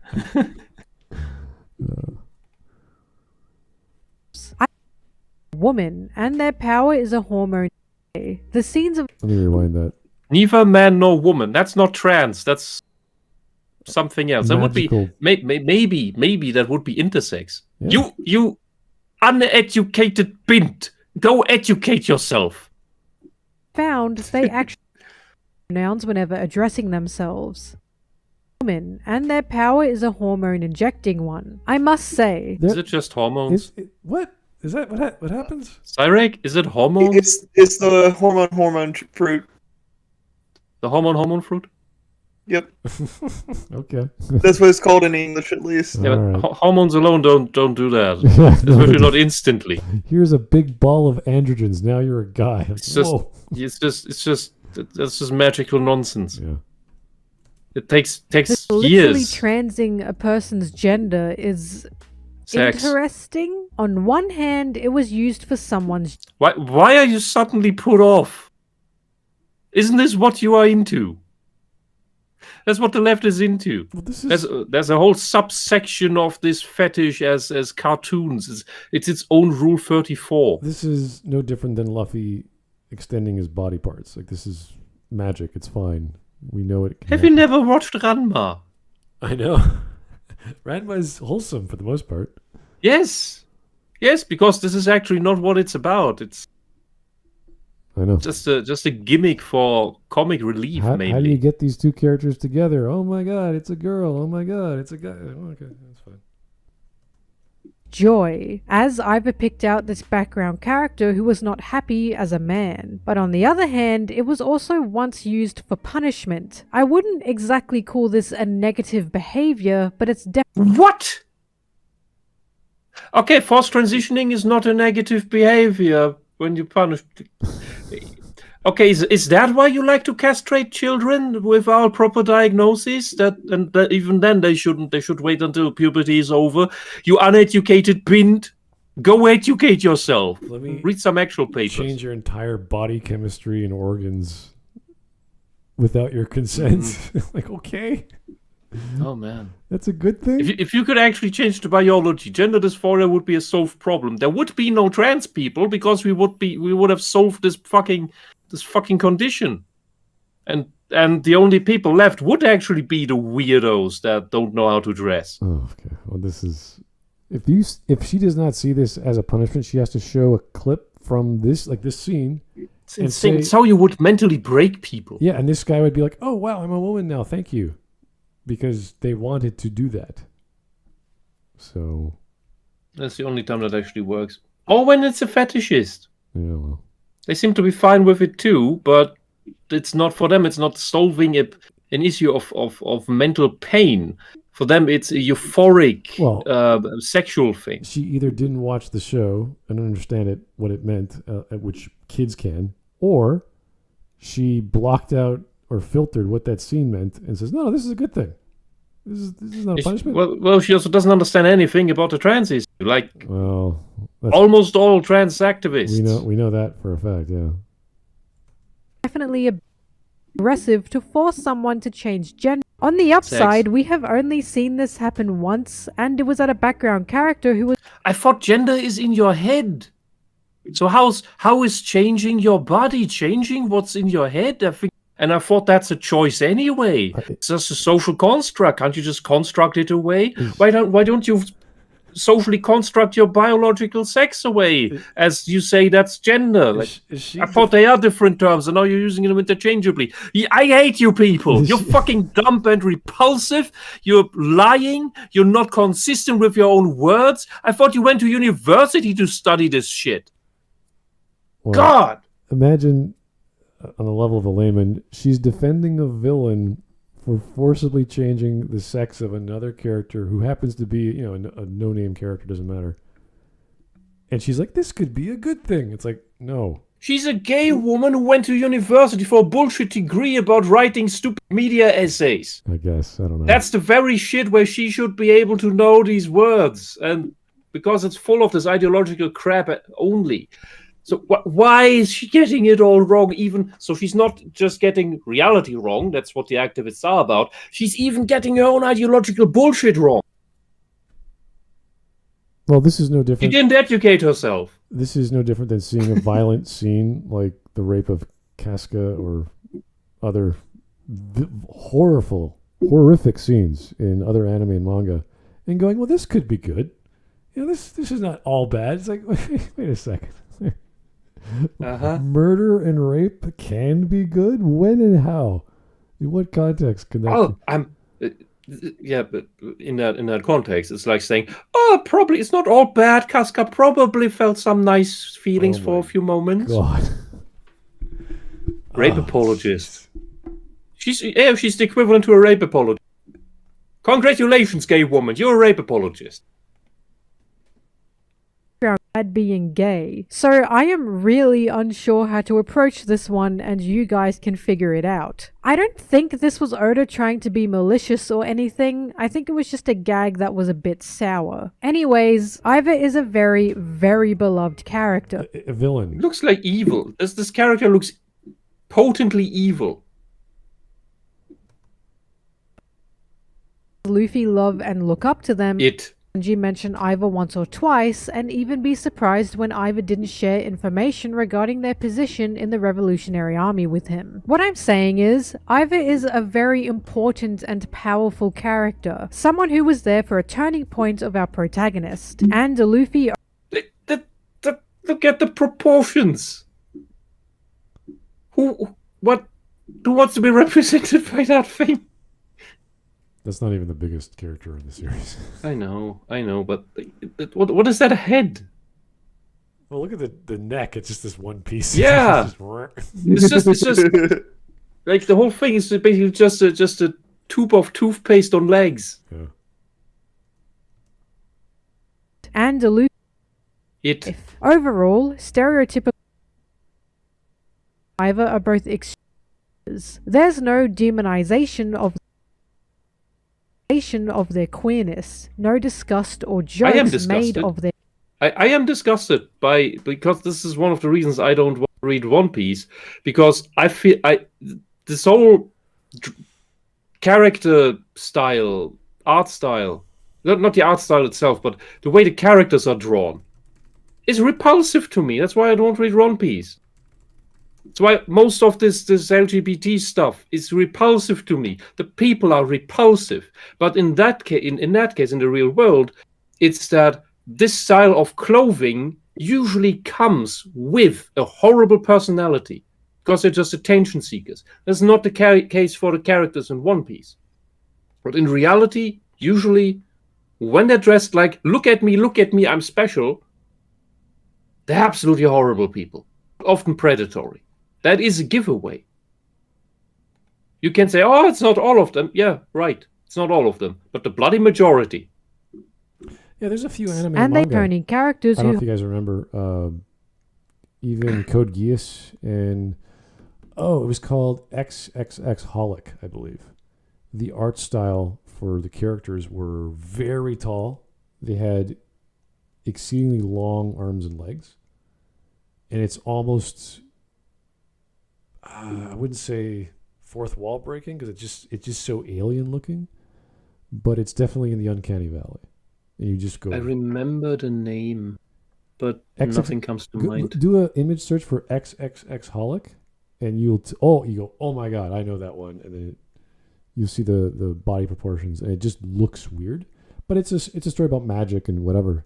So you're like, okay, cool, but they didn't have to draw them that way. And it's not. Well, it's Clamp. It's okay. Clamp, it's Clamp. But it's not. It's Clamp. Clamp always draws like this, so it doesn't give the yeah. Yeah, but it's not. It's not the everyone's just like animated very weird anyway. No, they actually just animate them normal, and they're just really tall and long and thin, and it looks very strange. But people like it. Mainly women. Hold up. Story. And manga. It feels like Oda actually likes these characters. What? Actually likes these characters, and while there are some bumps here and there is nothing malicious I can pick up on. But at the same time, there was something else brewing regarding queerness in One Piece. This, of course, is the ever controversial Kamabaka Island. I am going to be honest. Wouldn't that be paradise for you? No, it's cross-dressing men. Oh.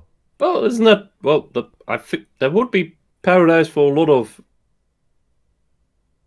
rainbow activists, including the female ones, because they seem to... all the Fujoshis would love it. They would actually be right for once about their theories. Extremely weird, especially considering we were seeing Iva and Bon Clay back to back with this island. Kamabaka Island is a place that it's because that's where they're from. When he turns into a girl, his chin still looks like a dick. He also still has a man voice. Well, you gotta meet more Greek women, I guess. Oh god, that is not trans. This gay woman is wrong about everything. All right.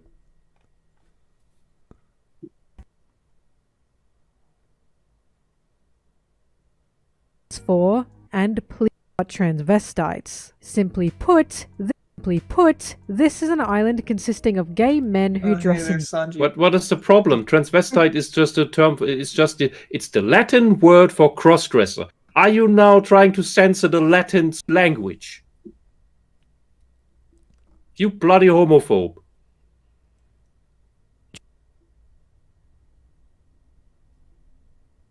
Can be considered both. Oh, but the other characters you showed, they're totally fine. Well, they're just as... And transphobic. I'm sure Cross-dressing is not trans. Go away. you're wondering why it's seen as transphobic when it's meant to be only an island of drag queens. And some people see it as just that. But here's the thing. I am not a trans person, nor am I a trans woman, so this is not up to me to decide. Yeah, listen to me. For research of this topic, I went to Twitter to ask transfemme One Piece fans what they thought of this. Oh God. No. And how do you know they're actually real cases? What is this here? Hello, my beautiful trans ladies within... Oh, that's her asking. Question, apologies if this is on, in regards to bullshit. What were your thoughts? I'm doing research, but I'm not a trans woman myself, blah, blah, blah. Be transphobic, especially towards trans women. The responses I got differed greatly, and helped me gain a better insight. Even though the Kamabakas are, in name, meant to be drag queens, there are a few things here or there that push the idea they're more than just cross-dressers. Conversations... God. What more could they be? Yeah, that is not a trans They're literally just cross-dressers. Yeah. And cross-dressers are... like... real trans women, meaning biological males with gender dysphoria, find this so repulsive, so disgusting, they'd rather jump off a cliff. Regarding, or even the fact that Sanji in the manga does not actually move to attack nor kick them, meaning he sees them as women? Honestly, No, maybe he's just too repulsed to want to get into any contact with these monsters. So... Look at that. Sanji, I wouldn't want to touch doesn't that with attack my them. boot. Sanji doesn't attack them because he wants to get away from them. Because he likes women. Yeah, it sounds like he's repulsed. He's disgusted. And this is no different than what you see in these drag shows, in these and at parades. This is what the drag queens most of the time look like. They're just repulsive, fat men in not fitting, girlish, overly feminine clothes that even a woman wouldn't wear outside.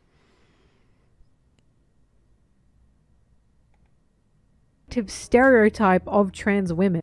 How? They're not trans women. Seems not even he knows what these characters are meant to be queer-wise. And many... They're cross-dressers. They're gay men. It wasn't a low point. Women. It wasn't a low point. It was to teach Sanji. Everybody got sent to an island after Impel Down and during the war to get back Ace. Everybody got sent by Kuma to an island that would benefit them. Sanji got sent to Kamabaka because Sanji really liked women. Like, a little bit too much to where there were issues with his character. He was a skirt chaser. This being sent here was to allow him to see from the cross-dresser's point of view of how you should treat and interact with your feminine side. Yeah, because he's now being chased by repulsive people. Yes. So that he sees how repulsive he came across to the women. In case that wasn't blatantly obvious just by that picture alone. Yeah, that's why they're repulsive. It's actually a very smart choice by to do this, because cross-dressers are usually very repulsive. The fetishists don't intend to pass. There are very few who do. That's a different thing. It's almost a different thing. So, what do we have here? Number 1. I really hated Kamabaka during Sanji's training montage. Oda really went overboard with the transvestite sassy fetish thing. during that time, my gender dysphoria was peaking as I was growing too old to start my transition. Gender dysphoria doesn't peak, but I know what you're trying to get at. However, ugly transvestites have nothing to do with your gender dysphoria. It just means that you're reminded that you wouldn't pass anymore. That's all. That's all. Because the dysphoric fears not passing after transitioning. Because real dysphorics, this is a good example of a real dysphoric. A real dysphoric wants to pass, doesn't want to end up looking like these cross-dressers. These cross-dressers are fine looking like that. And that's how you know the difference. What's number 2? Pretty rough, definitely one of the low points of One Piece. Even though what's happening on paper is actually a good thing for Sanji, the designs of the characters are just kinda mean. Feels so adverse to what One Piece stands for and is meant to be. So that's bullshit. An adventure series? Yeah, but this is bullshit. I don't know what this person thinks, but these are normal cross-dressers that you see on the fucking rainbow parades that they want to advertise to children and cancel the moment that some Florida man says, "Oh, you can have your rainbow parade, but please only for grown-ups." I would say the designs are actually pretty low-key compared to the drags that I've seen. So. Yeah, and like Mike DeSosa in chat said, they also know a very powerful form of fighting, which Kuma sent Sanji to learn. Okay. Now, number 3. I really didn't like the presentation in the time skip. Felt very mean-spirited, especially how Sanji's arc is finding that he likes being femme, then violently and toxically rejecting it. Wouldn't care so much if it wasn't such a contrast to the great rap in Impel, Down, and Wano. Cyrek, I need your translation. So, as soon as the time is up, he immediately gets out of there as soon as he can. Because because Luffy sets a time for everybody to train and meet up again. And once that time has passed, Sanji strips off the cross-dressing outfit that he's been in and just leaves. He doesn't want to be there anymore. Oh, he's being forced into it. At first, they try to put a dress on him, yeah. Oh God. As a gag, and to make him uncomfortable. What is this about? He likes being femme? Is there anything to that, or is this a false interpretation? That seems like a forced interpretation. He's running on the beach with them as a gag, and acting all happy. Is this painful happiness? The painful happiness. Yeah. Anime has this thing about, oh, I'm playing with you the thing that you want, so that you hopefully don't torture me more. They do that sometimes. All right.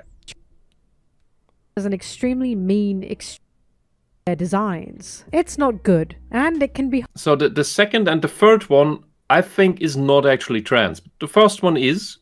The first one has real dysphoria, but is taking the wrong thing from this. And she misses that because she doesn't understand anything about this. And it can be harmful at times, especially with Sanji. Even if we don't see these characters as trans women, they are still meant to be gay men, and their behavior comes off as predatory, which is a... Yeah, there are a lot of gay men who are predatory. I happen to know some, and I would rather put a bullet through their heads. Plural. Men and bullets. Asshole. Which is a big no. Then you have Sanji delivering lines such as them not being real women, and it honestly just hurts sometimes. No, why? They are not real women. They're not even women. And they don't want to be women. Yeah, they're just cross-dressers. They're just gay men who cross-dress. Imagine you have a great... Well, he's a skirt chaser, so he has a great sensitivity to attractive women. And then you see the thing that kind of looks like, then you get closer, you're like, nope, that is not an attractive woman. That is the exact opposite of an attractive woman.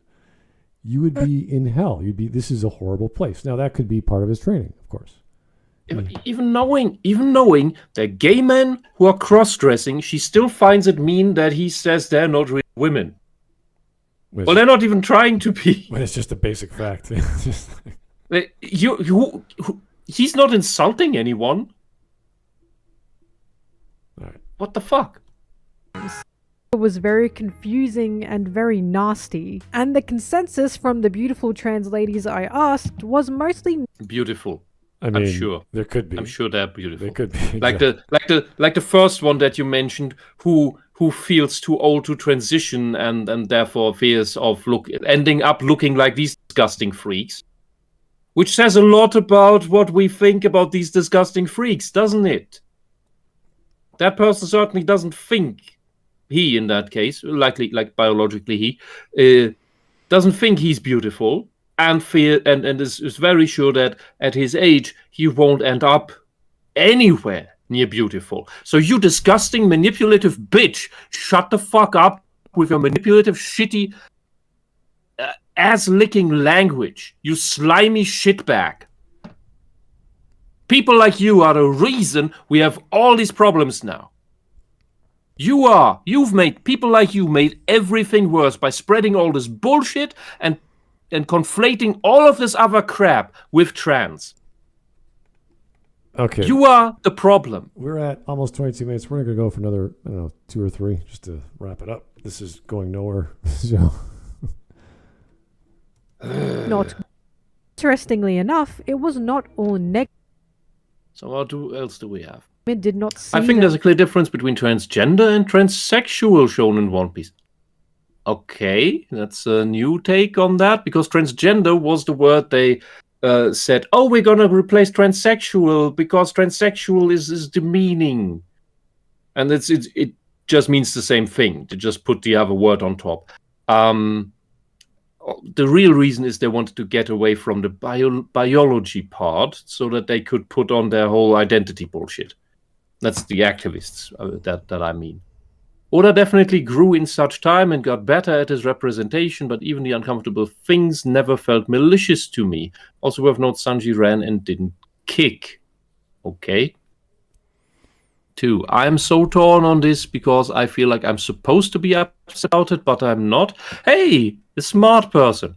Like, the portrayal at face value is pretty bad, but it felt divorced from actual trans representation. Yes, because it's gay men cross-dressing. It felt more like another wacky Oda world building mode. Cool. Someone with some brain cells. Number 3. Well, there's definitely a lot to be desired. I never once felt that the bad representation, especially the Sanji timeskip stuff, came from a place of hatred. Trans women in One Piece have shown themselves to be some of the most competent, powerful women in the series. Whoever you think those are. The one? Kiku? Sure. I'll give you that. Okay. Yep.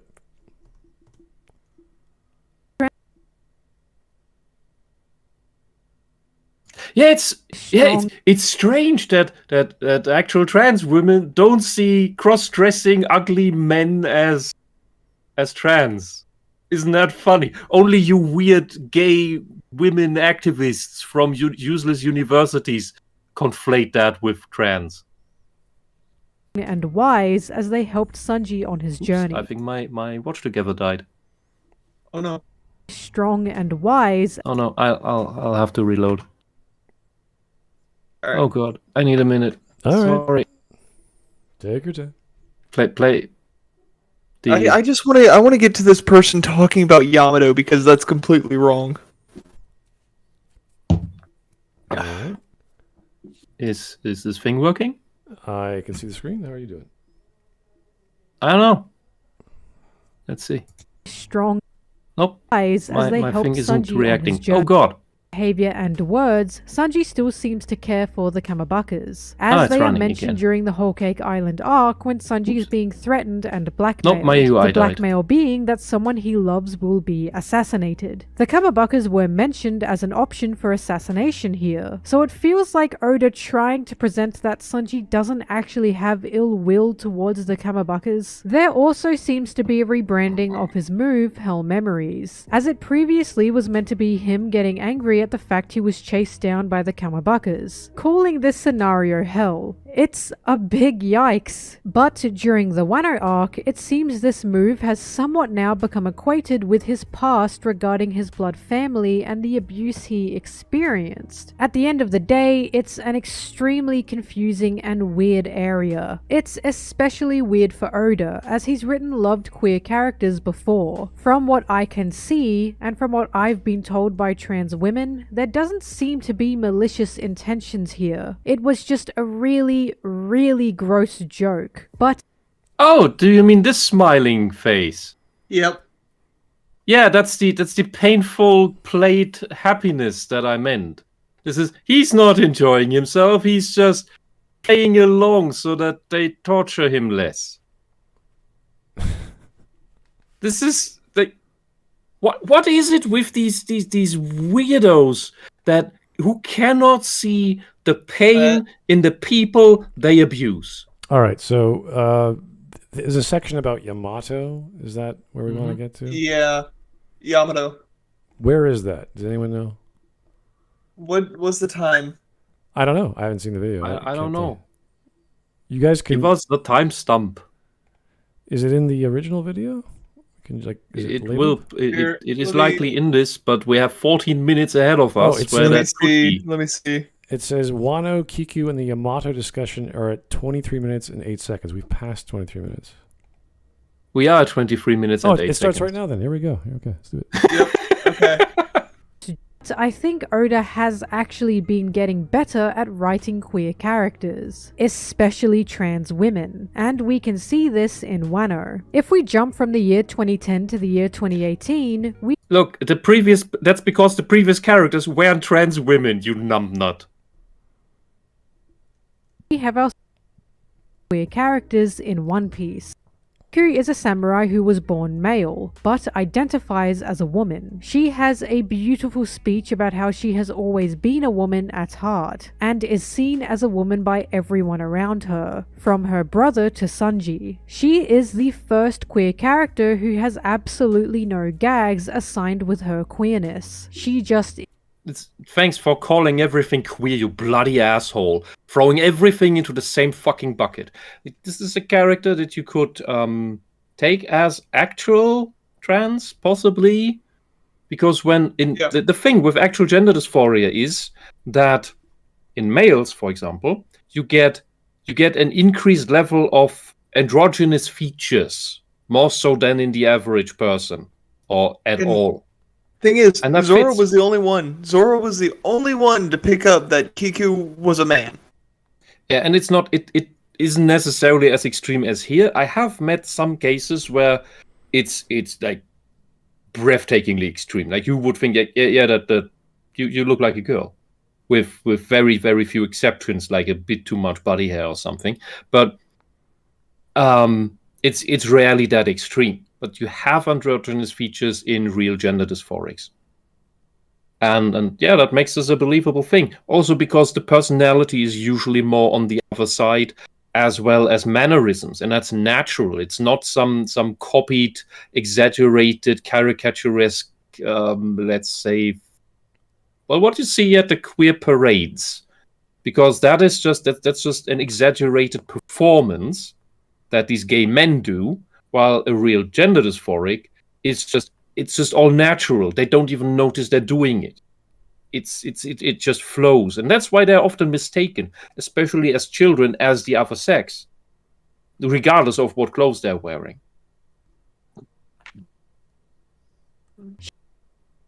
exists as a gorgeous trans buried and is taken completely seriously, and I see absolutely nothing malicious or stereotypical about her. Trans women in the One Piece community especially love her, as they see her as a major step up from the Kamabaka. Yeah, because the Kamabakas aren't trans women, you idiot.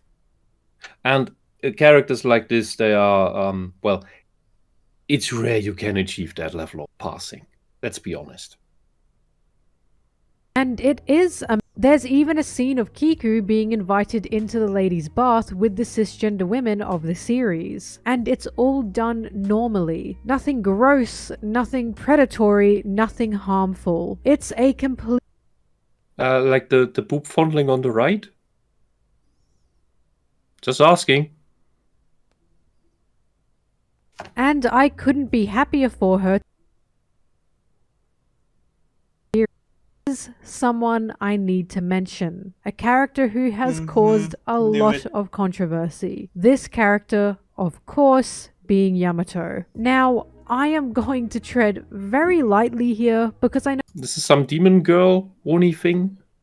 She is the son of Kaido. That is the title that she goes by.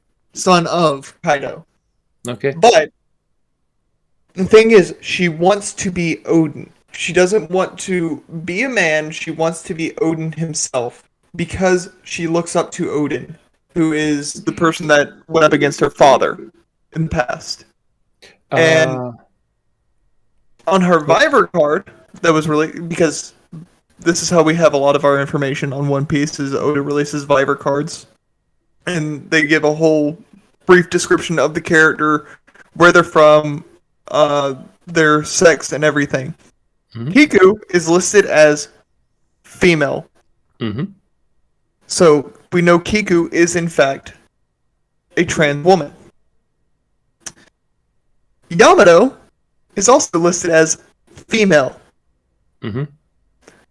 So this isn't up for debate. Yamato is a woman, and she just goes by son of Kaido because she wants her father's respect. It sounds like it's a title thing. Yes, it is strictly a title thing. There is a thing. So for this, we have to delve a bit into Asian culture, and for example, is a lot of Confucianism, or rather the dumbed down version of Confucianism in Asian societies, where it is important that the heir is male, especially the firstborn son, and that your firstborn is a son. So if that's important to her, that can influence that. So without knowing anything further about the character, I'm just speaking plainly here. The next thing is that she's an Oni, it looks like, and well, it's Sort of. well, it's what the look suggests, or what it's modeled after. And you have this thing with, for example, the Demon King in Asian mythology and used in media, and in that sense, Demon King is less about the sex of whoever holds the title and more about it's just the title.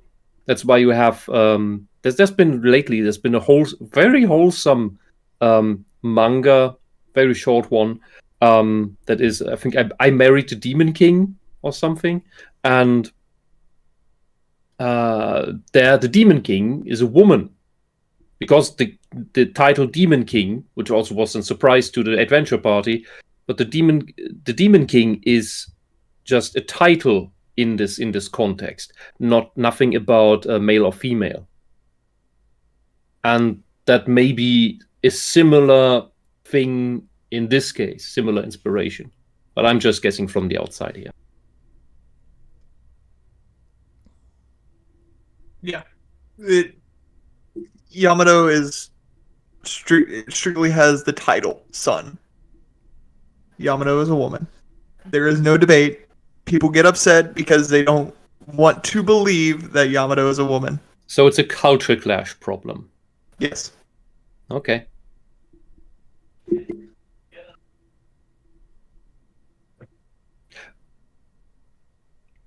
Let's go on.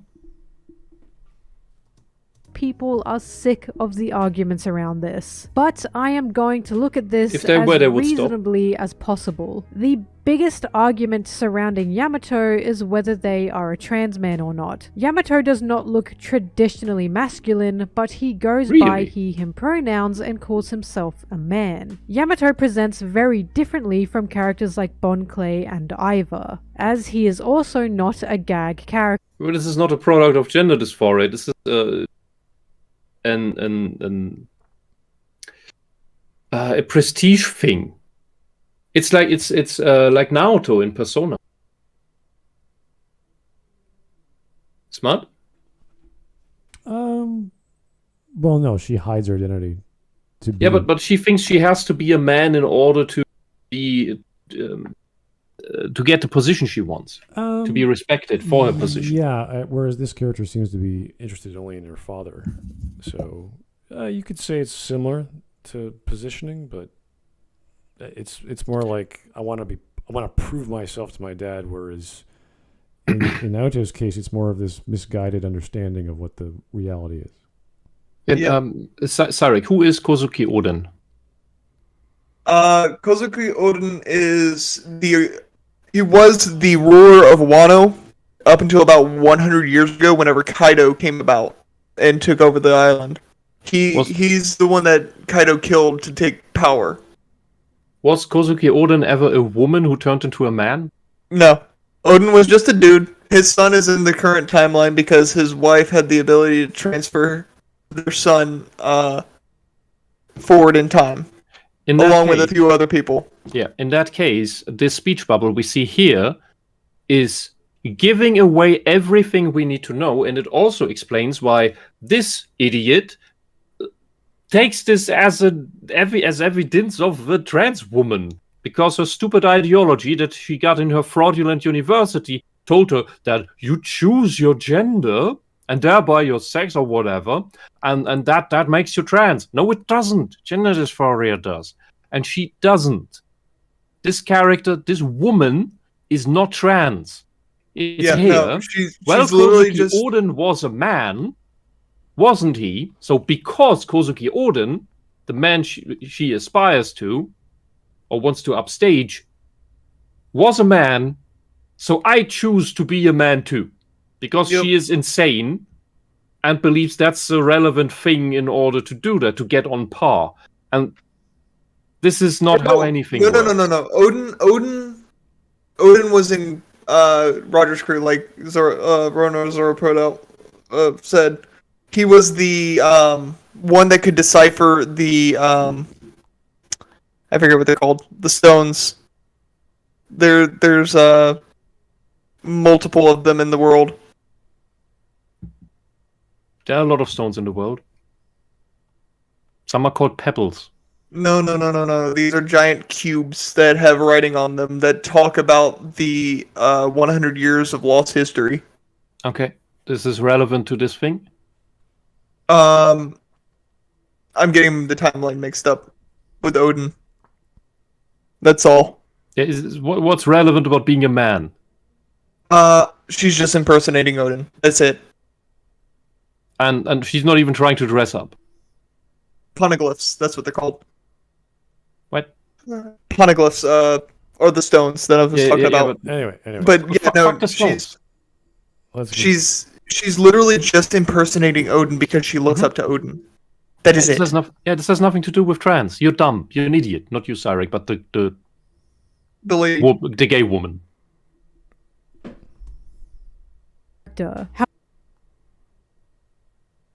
So as a woman, I believe this is extremely ambiguous, and Oda is definitely wishy-washy on the subject. Yamato is first introduced as Kaido's son, later reintroduced as Kaido's daughter, then continues Self-styled Kozuki Oden. What do you not understand here? But this is the narrator or the narration saying it's a daughter. Right? Yeah. And she's saying, I'm a son. It's like, that's fine. Yeah, that shows she is insane. Thank you for conflating insane people, actually properly insane people, with gender dysphorics, with actual trans people. Thank you, you bloody asshole. You are the problem. You said it. This is herself saying the nonsense after Oda, the author from outside, labeled her as what she really is, so that the reader can understand she's insane. She's not trans. She's insane. She's not insane. She's acting she's insane. far from insane. She's acting insane. Oh, she's acting like an idiot. She's acting in a way that will get her recognized by her father, because Kaido is not a very good father. Okay, so she's acting like an idiot because her father's an idiot. I wouldn't put it in those terms, but sure. Anyway. Dunn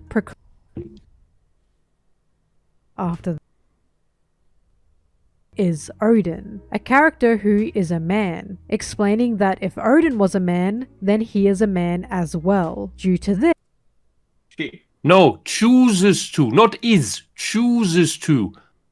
What is wrong with you fucking activists? She even uses your fucking stupid bullshit language where everything is performative, and you skip over it. Bloody hell. Also, Serichama in the chat tells us it's a Japanese culture thing, because women in ancient Japan weren't allowed to be rulers since they thought that's a man's role. That also fits into here. This is like this Confucianism thing. Yamato being a man as a joke, believing he is not a man, he just wants to be Odin. That's what Yamato's saying, as far as I can take it. But upon reading the text, I quite honestly don't believe this to be a joke. So you can't read. Yamato's backstory was very heavy and the tone was very serious, as he had to escape from his father to be something Kaido didn't want him to be. Kaido would murder anyone who helped Yamato, while Odin's own followers essentially gave Yamato their blessing in wanting to be Odin. Not only this, but we discover the only reason Kaido is treating Yamato this way is because they are punishing him, only going along with calling Yamato his son to mock him in pursuit to be Odin. Oh, so they're brainwashing Yamato into believing this is the way. Cyrek? Yeah. Cyrek? It's not really brainwashing, it's like she said, mocking Yamato. Yeah, but this is a trajectory of putting Yamato on a path where she comes up with stupid ideas in order to deal with the situation. Yeah. So it's basic at worst. So to overinterpret this. This is what trans activists do to children, trying to push them into believing that they are something they are not, for example, trans. That's what this looks like. And she is even saying that this is external people are putting bullshit into her head, and then she's a man. And that makes her a man. Like, I'm sorry. This is insane. This is minimizing abuse, if not trying to put nice flowers onto. However, proof, Yamato has a very powerful speech where he says he had people that accepted him. Yamato essentially doubles down in the face of his father's mocking, instead Sounds like the Bridget story from BlazBlue. completely following in the footsteps of Odin and never backing down that he is a man. I do not consider this a joke at all, nor do I ever consider it done for I don't see that in the text you're showing here. So you're making up shit again. Why don't you show the source that proves what you're saying? laughs. Completely serious about his identity. Father for it. That's why Yamato is wearing girly clothes and showing the big boobs.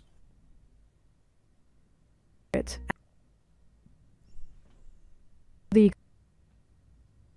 course, but having to fight to be accepted for who you are is an extremely queer-coded allegory. The other Queer-coded? What? Oh, God. The problem with trans men is that most aren't, and the vast majority, like over 90%, are just girls who, through social contagion, believe that they are trans when they are not. Because girls are prone to social contagion. That's how we get all this, the fashion bullshit among girls. That's how we get the hypes for the current boy band, although the age of boy bands is over. But that's how that worked. And now you get this. How do you show that you are, 1, special, 2, part of the group, and 3, some magical zodiac creature? And with claim to be trans, you get all 3. Isn't that amazing? Against Yamato being trans is the What trans man it would dress says like this? Seriously. Same thing. It's the same thing as the other way around with the gender dysphoric male, the trans woman. Like, it's not even a trying to. This is a purely positively feminine look, a womanly look. Gay activists who went to university understand nothing about anything. It seems. However, Vivric cards sometimes. I think the most important thing to note here is that this is stating Yamato. Sarek, what misinformation has there been on these cards? So the only one that has had misinformation in it was to have people believe something about Sanji. Sanji was said to have come from the East Blue, which there's 4 big oceans in One Piece. There's the East Blue, West Blue, North Blue, and South Blue. And Sanji's said he was from the East Blue, but he's not. Huh. Where's he That's from? the only. He's from I forget where exactly. So far from the East Blue that it's the West Blue. I can't remember exactly where, but he's not. His family is a ruling family on an island. And he left there whenever he was a child after his mother's death. Okay, was the card made before that was revealed? Yes. Okay, so it was waiting for the reveal. It was waiting for the reveal to update his Viver card. Okay. Nothing else? Yeah, that's it. That's the only misinformation that was given on any what Viver was card. about the trans girl? Was that listed as male or female? Kiku was listed as female. Huh. Interesting. Yeah, Kiku's fine with hers. Yamato distinguish sex and gender. And those No are two they're different. language does. English doesn't do that. Only No modern- language on the planet I am aware of does that. The only people who started distinguishing sex and gender, and you've said for the longest time, oh, gender is just the same as sex, it's a less sexual word, where you bloody sex-obsessed socialists who want to abuse children and torture them until they commit suicide. Look up John Money. And the worst thing about John Money, after you've read that, is that bloody experiment has been repeated over 12 times in the following decades. Again and again, with the same horrific outcomes. Gender is a lie. No, they're not. Sex is male. Woman. I don't think the Vivre card is the best example to use if we want That to one was distinguish updated. how Yamato sees himself, especially with the manga as our main media source. But there are also other things, such as Yamato being included in an all-women's color spread, or Yamato being drawn as an oidan, which is a female position. I ended up going to Twitter again to ask trans men within the fandom. It wasn't at all through him. I love to hear it. Oh God, you are insane. You are not just insane, you're dumply insane. You're dumb insane? Stupid insane? Is there a word for that? In the fandom of listed. What? I love him so bad. I love the non-passing kini representation. Okay, you're not trans. You don't have gender dysphoria if you think that non-passing... What is kini? You just make up weird words. I'm pretty sure I had my gender realization because I wanted to be Dave Strider from Homestuck. I think Mike Tester would have something to say on that. He's just like me, for real. I do wish Oda would stop playing around with him and putting him with girls in non-canon, semi-canon content. So he's just like you. So Yamato, the girl who is completely presenting as a girl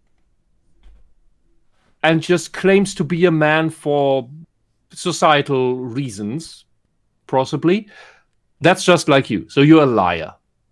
You're insane and you're a liar. You're a fraud. Fuck you. Number 2. Honestly, at first I was glad that we got a trans man non-passing. You call this non-passing? Fucking hell. I felt very well represented, so another liar. The half-assed treatment he gets from Oda mixing up his pronouns and gender got tiring though, and now I kinda stay away from him. Glad he exists, though it's refreshing. So another bullshit person. So these are social contagion fetishists. Number 3, these are not trans men. Number 3, I see him as refreshing trans representation, as in he's confident in his identity despite his looks. And not only that, but yeah, that's the opposite of gender dysphoria. This is not a trans character. Because you don't even understand gender dysphoria, you're a fucking fraud. Not only that, but all characters are respectful of him, from Kaido to Luffy. Within the story, there's never any doubt that Yamato is a man, and I love that. So these are all bullshit people. You found the transhausens, the biological females who, for attention and fetishism, claim to be trans, just like the orthogynephiles, just on the other side of the sex. Wow. Because, by the way, gender dysphoria is much rarer in females, like 20 to 25% are females. So, no wonder that if you combine this with the social contagion fashion bullshit, that you get an explosion of girls that believe or claim to be trans when they're not. That far outnumbers the male explosion in this. But because Oda knows what he's doing, after all, and you don't. After all, admiring a man so much that you realize you are a man yourself. What? Do you listen to yourself? Do you listen to your choice of words? Admiring a man so much that you realize that you are a man. What? That's not how aspiration works. That's how wanting to impersonate someone works. Maybe. Or some other insanity. Is a very That's not how gender dysphoria works. Gender realization. I wonder when that one person had that, at 22 or something? You may not have a name for this condition, but it starts plaguing you when you're 8 years or younger.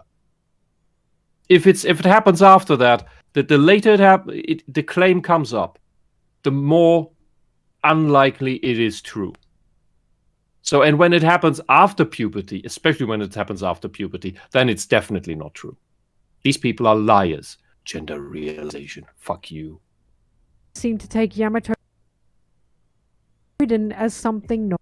Every reply I got saw Yamato as trans or transcoded. Even it's not transcoded. It's just your idiotic understanding of this topic that makes this coding possible. It has nothing to do with the real shit.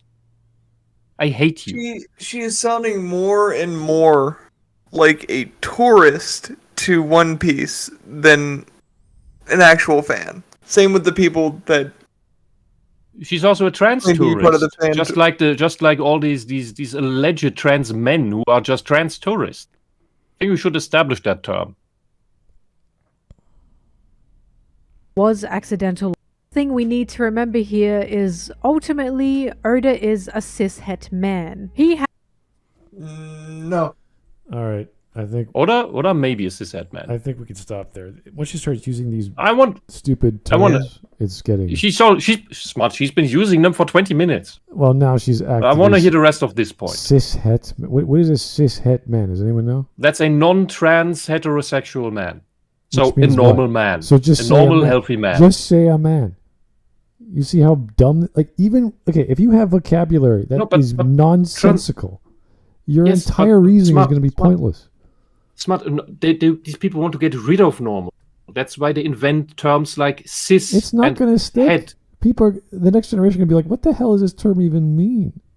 That's not real. Yeah, but they invent it in order to claim that there's no normalcy. There's only all these weird terms, and things like cishet they only ever use as insults. They only ever use in a derogatory fashion in order to put someone down, which is the same here. She is mentioning this about Oda in order to discredit his expertise. That's why I want to hear the rest of what she's going to say, because I bet it's that. The queer experience. It is very possible the experience and Yamato are completely accidental, but I still wouldn't agree that he sees Yamato as a woman. After all, in the text... He does. That's what he writes in the text, isn't he? Yes. In the text, he constantly refers to her as a her, aside from whenever she herself speaks. Yeah. And this you, gay woman, you don't understand anything about the trans experience, and you only talk to idiots who also don't, and mistake something else for that. But, cool. yeah, Thank you. This is such a stupid argument. Yeah. Anything else? No. Smart. I'm done with this video. Last 2 minutes for final insanity. She's gonna sell that VPN again, I bet. But anyway, let's just go to the last one. No, you only get paid once per video for that. All right, around here.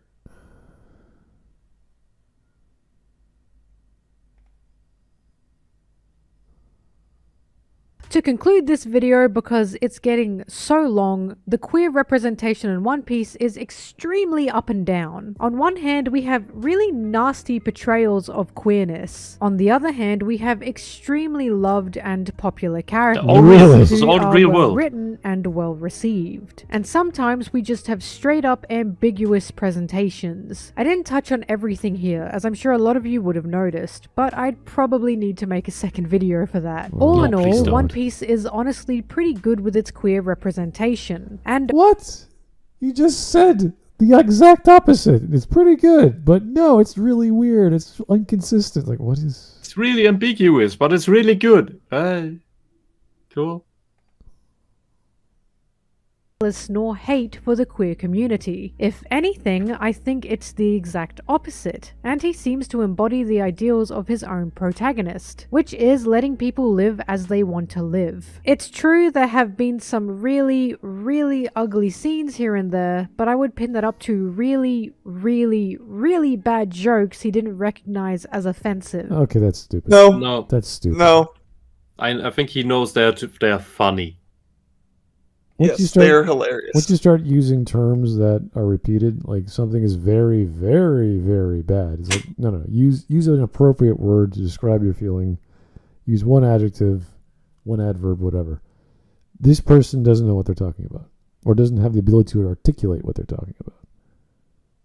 And now that we know her language and what she's using, the terms that are just nonsensical, her entire argument, or any argument she can even make, is going to be faulty, and I don't think that's important to listen to this person anymore. And we're done anyway, so who cares? I'd say 7 out of irrational. Yeah, she sounded so clear-headed at the start. Then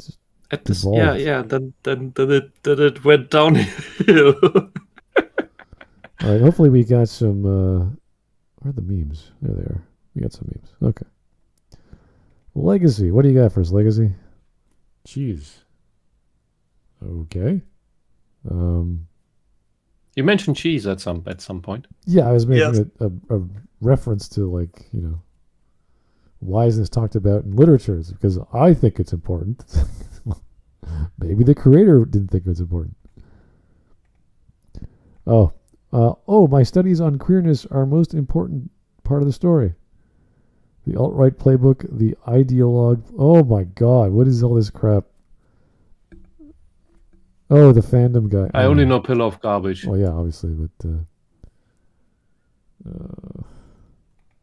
all these make-believe fans. There he is, Puni prisoner. Oh, I was even half right on the name. He just takes his freaking.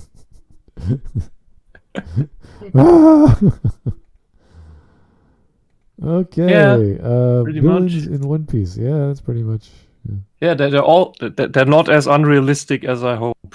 One Piece characters. Yeah, I'll go with that. Is that Bryan Cranston?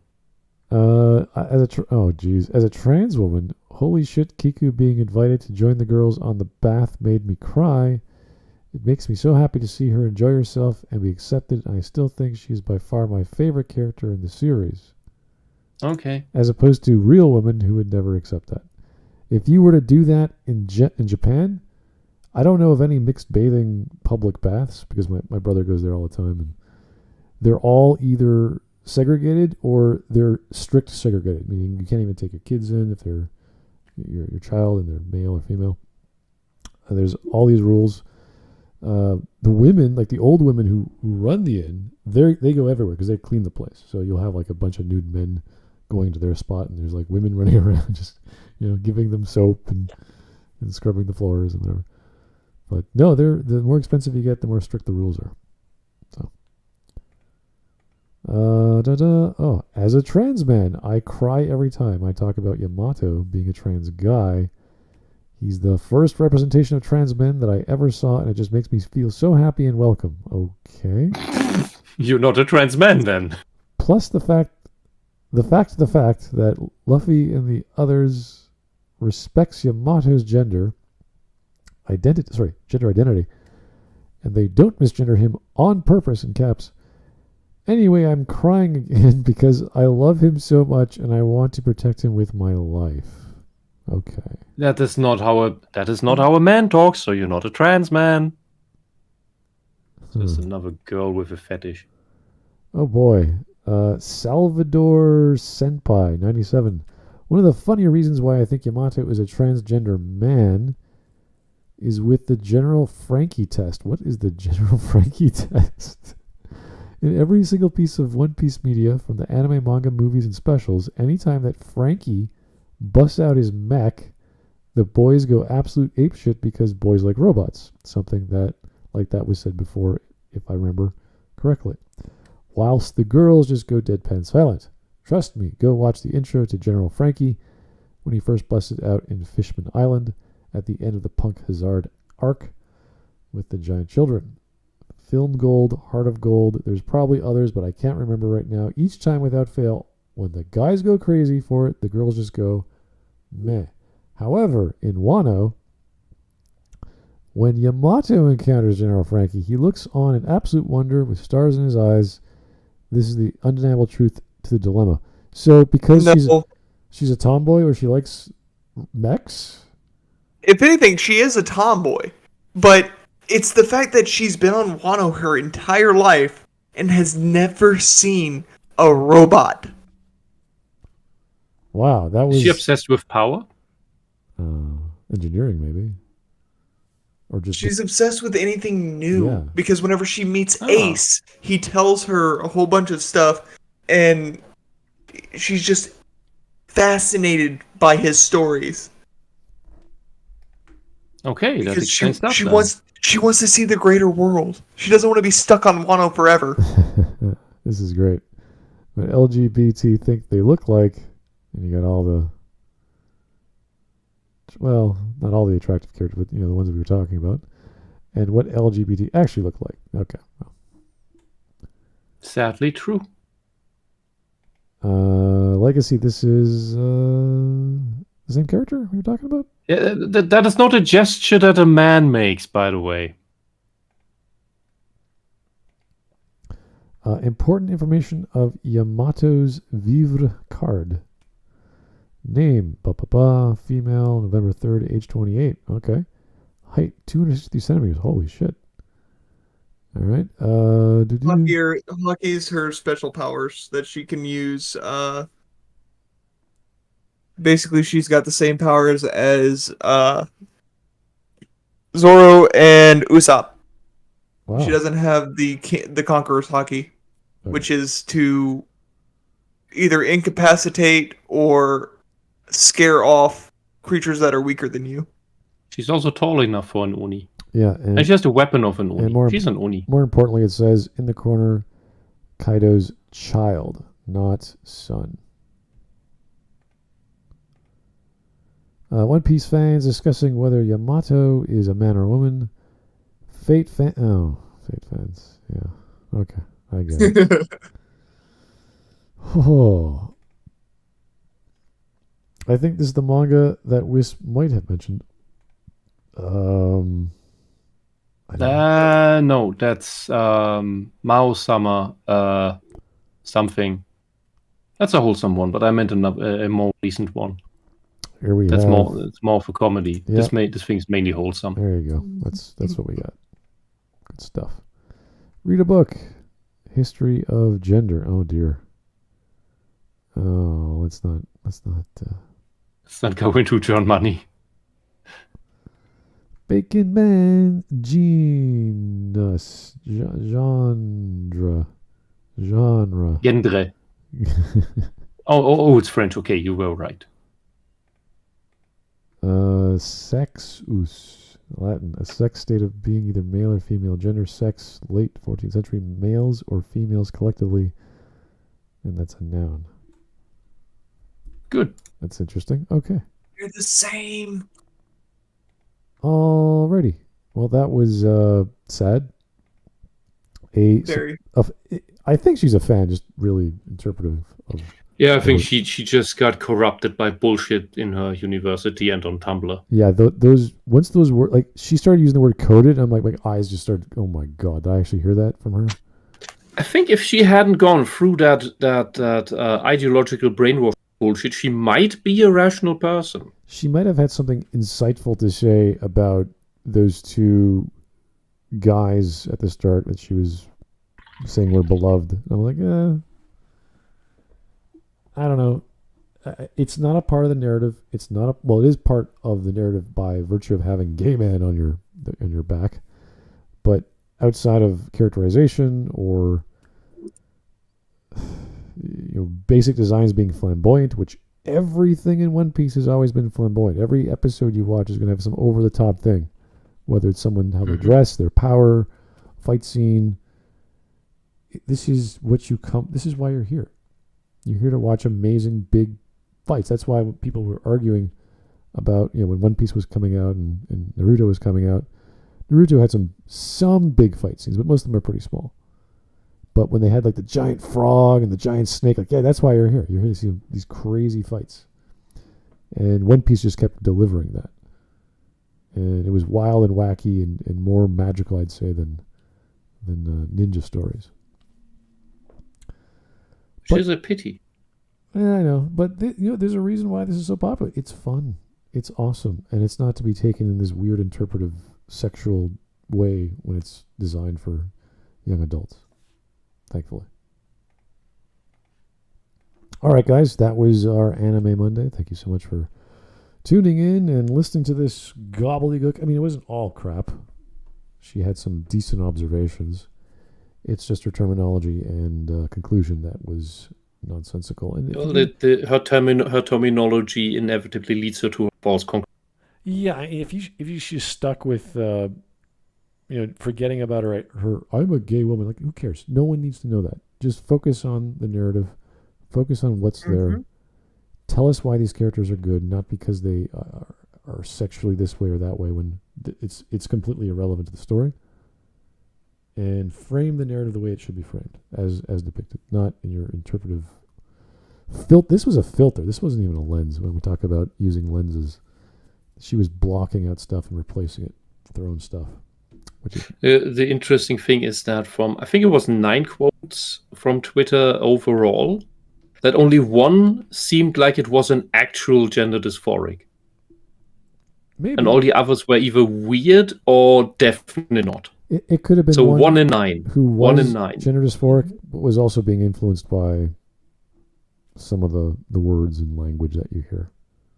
Because she said, or they said that their gender dysphoria peaked, and I was like, what does that mean? Yeah, that's the only thing. But that's mainly just because you're confronted with this is gonna be my future if I try to, which is, I don't know. I think my mic just went off. That this is if you're confronted with, I'm gonna be that ugly if I start to. That's not gender dysphoria peaking. That's just your fear and anxiety about something that's probably not untrue. I put that off as a weird choice of words in that instance, but otherwise, that's the only believable case that she had. So 1 in 9, which works with my theory that these weirdos outnumber the real cases by at least 10 to 1, if not 100 to 1. I would say close to 100, but if you look at the comments, I mean, it's filled with all these people. So, not the ones you're referring to, but the other people.